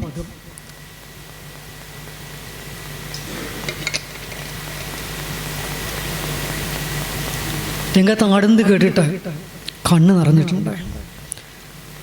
അത് കണ്ണ് നിറയാനുള്ള ഒരു കാരണം കൂടി ഉണ്ടായത്, ഞാൻ ആദ്യം കുട്ടിക്കാലത്തൊക്കെ നളചരിതം എത്രയോ തവണ കോട്ടയ്ക്കൽ അരുവിധാരുടെ ആ വിശ്വംഭര ക്ഷേത്രത്തിൽ കണ്ടിട്ടുണ്ട്. ഈ 3-ാം ദിവസവും 4-ാം ദിവസമൊക്കെ അവിടെ പലപ്പോഴും ആടാറുണ്ട്, എത്രയോ വർഷങ്ങൾ. പക്ഷേ ഞാൻ യൂണിവേഴ്സിറ്റിയിൽ വന്നതിന് ശേഷം അവിടെ ഒരു ഓറിയൻറ്റേഷൻ കോഴ്സ് നടന്നു ടീച്ചേഴ്സിന് വേണ്ടിയിട്ട്. അപ്പോൾ അതിൽ ക്ലാസ് എടുക്കാൻ വന്ന ഒരാൾ ലിംഗ്വിസ്റ്റിക്സ് വിദഗ്ധനായിട്ടുള്ള VR പ്രബോധചന്ദ്രൻ നായർ മാഷായിരുന്നു. അദ്ദേഹത്തിൻ്റെ ക്ലാസ്സിന് തരം കിട്ടിയ ആൾക്കാരൊക്കെ കയറിയിരിക്കും. ആ സമയത്ത് വന്ന കോഴ്സിന് എനിക്ക് പങ്കെടുക്കാൻ ഇതുണ്ടായിരുന്നില്ല. പക്ഷെ അദ്ദേഹത്തിൻ്റെ ക്ലാസ്സിലുള്ളതുകൊണ്ട് ഞാൻ അദ്ദേഹത്തെ നേരിട്ട് എന്ന് കണ്ടിട്ട് ഒരു പെർമിഷൻ വാങ്ങിയിട്ട് ക്ലാസ്സിൽ കയറി. പക്ഷേ അദ്ദേഹം അവസാനം നളചരിതത്തിൽ ഒക്കെ ചില പദങ്ങൾ 1-2 എണ്ണം നല്ലതായും ചൊല്ലും. നളചരിതം മുന്നിൽ വെച്ചിട്ടാണ് അദ്ദേഹം ഭാഷാശാസ്ത്രം പഠിപ്പിക്കുക. അങ്ങനെ അദ്ദേഹം ഇത് പഠിപ്പിച്ചു വരുന്ന സമയത്ത് പറഞ്ഞ 2 കാര്യങ്ങളുണ്ട്. അതിലൊന്ന് ഇതാണ്, അദ്ദേഹം ആ വാക്യം അദ്ദേഹം പാടും ചെയ്യും, നന്നായിട്ട് അദ്ദേഹം പാടും. വിഷ്ണു രമയ്ക്കു നിശയ്ക്കു ശശാങ്കൻ ഉമയ്ക്കു ഹരൻ നളൻ ഓർക്കിൽ നിനക്കും. എന്തിനാണ് ഉണ്ണായിവാരെ ഇതിങ്ങനെ ഘടിപ്പിച്ചത്? പക്ഷെ ആടുമ്പോൾ അങ്ങനെയല്ല, അത് ആ രാഗത്തിനനുസരിച്ചാണ് പാടിപ്പോണത്. ഈ ഹംസത്തിന് പറഞ്ഞ് എത്തേണ്ടത് നളൻ ഓർക്കിൽ നിനക്കും എന്നാണ്. അതിനിടയ്ക്ക് ദമയന്തിയുടെ മനസ്സ് മാറിപ്പോയാലോ? അവിടെ എത്താനുള്ള വക്താവിൻ്റെ ധൃതിയാണ് വിഷ്ണു രമയ്ക്കു നിശയ്ക്കു ശശാങ്കൻ ഉമയ്ക്കു ഹരൻ എന്ന് അതിവേഗത്തിൽ കടന്നു പോകുന്നത് എന്ന് പറഞ്ഞപ്പോഴാണ് ഇങ്ങനെ ഈ കൃതിയെ സമീപിക്കാൻ പറ്റുമല്ലോ എന്ന് മനസ്സിലായത്. അത് കഴിഞ്ഞ് അദ്ദേഹം പാടിയത് ഈ മറിമാൻ കണ്ണി മൗലിയുടെ എന്നാണ്. അദ്ദേഹം അത് ആലപിച്ചത് എനിക്ക് ആലപിക്കാൻ അറിയില്ല കേട്ടോ, ഞാൻ സംഗീതം ഒട്ടും പഠിച്ചിട്ടില്ലാത്ത ആളാണ്. പിന്നെ ക്ലാസ്സിൽ വൃത്തം പഠിപ്പിക്കുമ്പോൾ വൃത്തത്തിനൊപ്പിച്ച് വല്ലതും ചൊല്ലി കൊടുക്കാന്നല്ലാണ്ട് സംഗീതത്തിൻ്റെ ഒരു ബന്ധം പോലും എനിക്കില്ല. പക്ഷെ അദ്ദേഹം അത് ചൊല്ലിയത് ഞാൻ പറയാൻ ശ്രമിക്കാം, അത്രേ ഉള്ളൂ. മറിമാൻ കണ്ണി ഒന്ന് മുറിച്ചോടെ മൗലിയുടെ എന്നങ്ങനെ മുന്നോട്ട് പോവുകയും ചെയ്തു. അദ്ദേഹം ചോദിച്ചു, എന്താ അവിടെ അങ്ങനെ ഒരു ചെറിയൊരു പോസ് വരണത്, അതെന്താണെന്ന് എനിക്ക് മനസ്സിലായില്ല. പക്ഷെ അദ്ദേഹം നിർത്തിയ സമയത്ത് എനിക്കിവിടെ തൊണ്ടയ്ക്ക് പിടിച്ചോളൊരു വേദനയായിരുന്നു. ഗർഗതം വന്നിട്ട് ഇങ്ങനെ അമർത്തിയിട്ട് കരച്ചിൽ വന്നിട്ട് കരയാൻ വയ്യല്ലോ ആൾക്കാരുടെ മുമ്പിലെന്ന് ആ മറ്റുള്ളൊരു അവസ്ഥയായിരുന്നു. അദ്ദേഹം പിന്നെ വിവരിച്ചു അത് തന്നെയാണ്. അവിടെ മറിമാൻ കണ്ണി ആലോചിച്ച് വന്നപ്പോഴേക്കും നളല്ല ബാഹുകൻ്റെ ഇതിങ്ങോട്ട് വന്നിട്ട് ഒന്നിങ്ങോട്ട് പിടിക്കുകയാണ്. പിന്നെ അദ്ദേഹത്തിന് അങ്ങനെ ഇരിക്കാൻ വയ്യല്ലോ, തുറന്ന് മുന്നോട്ട് പോകുന്നു. അപ്പോൾ അങ്ങനെ കഥാപാത്രത്തിൻ്റെ മനസ്സിനെ മുന്നോട്ട് കൊണ്ടുവരുന്നു. അത് ഏറ്റെടുത്തിട്ട് ഇതുപോലത്തെ ആളുകൾ ആടുമ്പോൾ എങ്ങനെയാണ് വളരെ എന്താ പറയേണ്ടത്, നിസ്സംഗമായിട്ടിരുന്ന് കാണാൻ പറ്റുക. ഞാൻ കൂടിയാട്ടത്തിൽ വളരെ വിദഗ്ധനായിട്ട് ആളൊന്നുമില്ല, എനിക്ക് കൂടിയാട്ടത്തിലെ മുദ്രകൾ കണ്ടാൽ പോലും മനസ്സിലാവില്ല. പക്ഷേ ഇടയ്ക്ക് പിന്നെ മൂഴിക്കുളത്ത് പോയിട്ട് കാണാറുണ്ട്. അതിലൊക്കെ അങ്ങനെ വരുന്ന ചില രംഗങ്ങൾ കാണുമ്പോൾ അറിയാതെ കണ്ണ് നിറയാറുണ്ട്. എന്താണെന്ന് എനിക്കറിയാം, അത് വിവരിക്കാൻ പറ്റില്ല എന്നുള്ളതാണ്. അപ്പോൾ ഇങ്ങനെ ഒരു കഥ, ഒരു ആട്ടക്കഥ നമുക്ക് കിട്ടി എന്നുള്ളതാണ് ഞാൻ കരുതുന്ന മലയാളത്തിൻ്റെ ഏറ്റവും വലിയ ഭാഗ്യം. അഴീക്കോട് മാഷ് ചോദിക്കുന്നുണ്ട്, ഇതൊന്ന് വിവർത്തനം ചെയ്ത് ലോക സാഹിത്യത്തിൻ്റെ മുമ്പിൽ വെച്ചു കൊടുക്കാൻ ശേഷിയുള്ളൊരു മലയാളിയുണ്ടോ?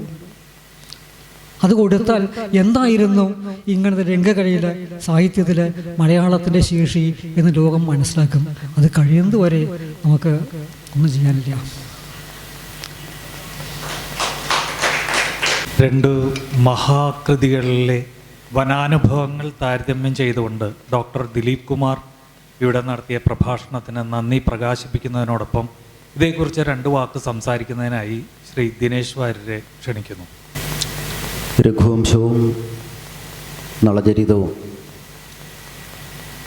പല പ്രാവശ്യം വായിച്ചിട്ടുള്ളതാണെങ്കിലും ഇവ രണ്ടും തമ്മിലുള്ള ഒരു താരതമ്യം എന്ന് പറയുന്നത് എനിക്കും ഇതിനു മുമ്പ് തോന്നിയിരുന്നില്ല.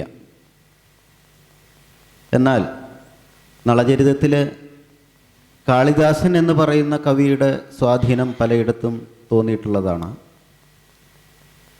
കാളിദാസൻ്റെ കാവ്യങ്ങളിലും പരസ്പരം കുറേ സമാനതകൾ, ഇപ്പോൾ ഈ വനവർണ്ണനയിലും ഒക്കെ കുമാരസംഭവത്തിലും രഘുവംശത്തിലും അതുപോലെ ശാകുന്തളത്തിലും ഒക്കെ തന്നെ സമാനമായിട്ടുള്ള ചില ആശയങ്ങൾ വരുന്നതായിട്ട് കാണാം. ഇതൊക്കെ എനിക്ക് തോന്നിയിട്ടുള്ളത് എന്താ വെച്ചാൽ കാളിദാസൻ്റെ ആശയങ്ങളായിട്ട് നമുക്ക് കണ്ടാൽ, ഇപ്പോൾ കാളിദാസനാണ് ശരിക്ക് ഉണ്ണായി വാര്യരെ സ്വാധീനിച്ചിട്ടുള്ളത്. രഘുവംശം മാത്രമാണെന്ന് നമുക്കങ്ങനെ പറയാൻ പറ്റുമോ എന്നുള്ളതാണ് എൻ്റെ ഒരു ചോദ്യം. കാരണം ഇതേ ആശയങ്ങൾ ഇപ്പോൾ വ്യക്തിപരമായിട്ടുള്ള അനുഭവങ്ങളല്ല, ഇപ്പോൾ നായകൻ നായിക എന്നുള്ള രീതിയിലുള്ളതല്ല ഞാൻ പറയണത്. വർണ്ണനകളെ സംബന്ധിച്ച് നോക്കുമ്പോൾ ആ അനുഭവങ്ങളെ ഉണ്ണായി വാര്യർ അദ്ദേഹത്തിൻ്റെ ഭാഷയിലേക്ക് പകർത്തുമ്പോൾ അതിലുള്ള സ്വാധീനം കൂടുതലും കാളിദാസൻ എന്ന് പറയുന്ന വ്യക്തിയുടെ ആശയങ്ങളുമായിട്ടാണ് ഉണ്ണായി വാര്യർ സ്വാധീനിച്ചിട്ടുള്ളത് എന്ന് തോന്നുന്നു. എന്തായാലും എനിക്കും ഇനി കൂടുതൽ വായിക്കേണ്ടതുണ്ട്. കാരണം ഞാൻ ഇതുവരെ വായിച്ച തലത്തിൽ നിന്ന് മാറിയിട്ട് രഘുവംശത്തെയും നളചരിതത്തെയും ഒന്നും കൂടി വായിക്കേണ്ടതുണ്ട് എന്നുള്ളൊരു തിരിച്ചറിവ് എനിക്ക് ഈ ക്ലാസ് കൊണ്ട് ലഭിച്ചു. വായിച്ചിട്ടുള്ള പലർക്കും അതുപോലെ ഒരു തോന്നലുണ്ടായി കാണും എന്ന് ഞാൻ വിചാരിക്കുന്നു. സാറിൻ്റെ ക്ലാസ് വളരെ നന്നായിരുന്നു. അതോടൊപ്പം തന്നെ കഥകളി ക്ലബിൻ്റെ ഈ ഭാഗത്തു നിന്ന് സുവർണത്തിൻ്റെ 50-ാം വർഷം ആഘോഷിക്കുന്ന ഈ വേളയിൽ സാറിനുള്ള കൃതജ്ഞത ക്ലബിൻ്റെ ഭാഗത്തു നിന്ന് ഞാൻ അറിയിക്കുന്നു. ക്ലബിൻ്റെ ഭാഗത്തു നിന്നുള്ള സുവർണത്തിൻ്റെ ഭാഗമായി ഒരു സുവർണമുദ്ര സമ്മാനിക്കുന്നതിന്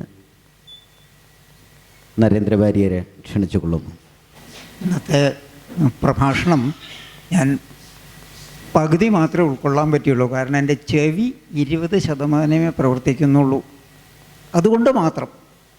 പക്ഷേ ആ 20% ഏകദേശം ഒരു സാധാരണ പ്രഗത്ഭൻ്റെ പ്രഭാഷണത്തിൻ്റെ 100% ഉൾക്കൊള്ളാൻ അതിനെ പറ്റിയിരുന്നു.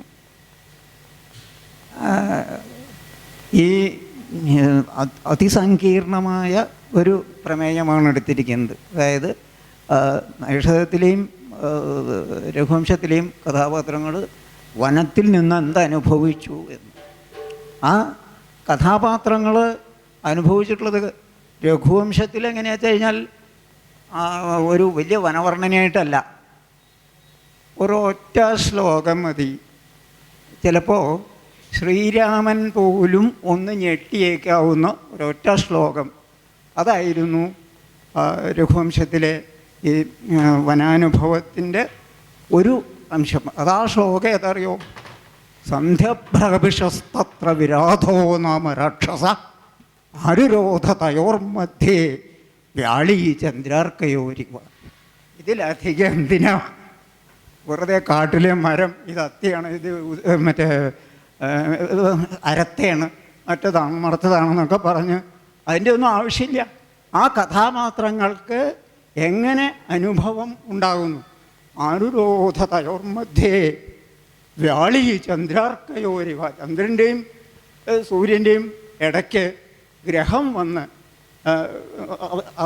അവയുടെ ആ പ്രകാശത്തെ അന്യോന്യം ഉള്ള അംബ്ര പെനംബ്ര അതൊക്കെ നിങ്ങൾക്ക് പുതുതായിട്ടറിയാം. ആ ഗ്രഹണ സമയം എന്ന് പറയുന്നത് ആഗോളമായി ഒരു ദുർനിമിത്തമാണെന്നും അത് അല്പം ഭയപ്പാടോട് കൂടിയിട്ടേ കാണാൻ പാടുള്ളൂ, കാണാൻ പറ്റാറുള്ളൂ എന്നുള്ളതും ഒക്കെ ഈ ഒരു ശ്ലോകത്തിൽ വന്നിട്ടുണ്ട്. അതാണ് വനാനുഭവം എന്ന് പറയുന്നത്. വനത്തിലെ അനുഭവം എന്തായിരുന്നു?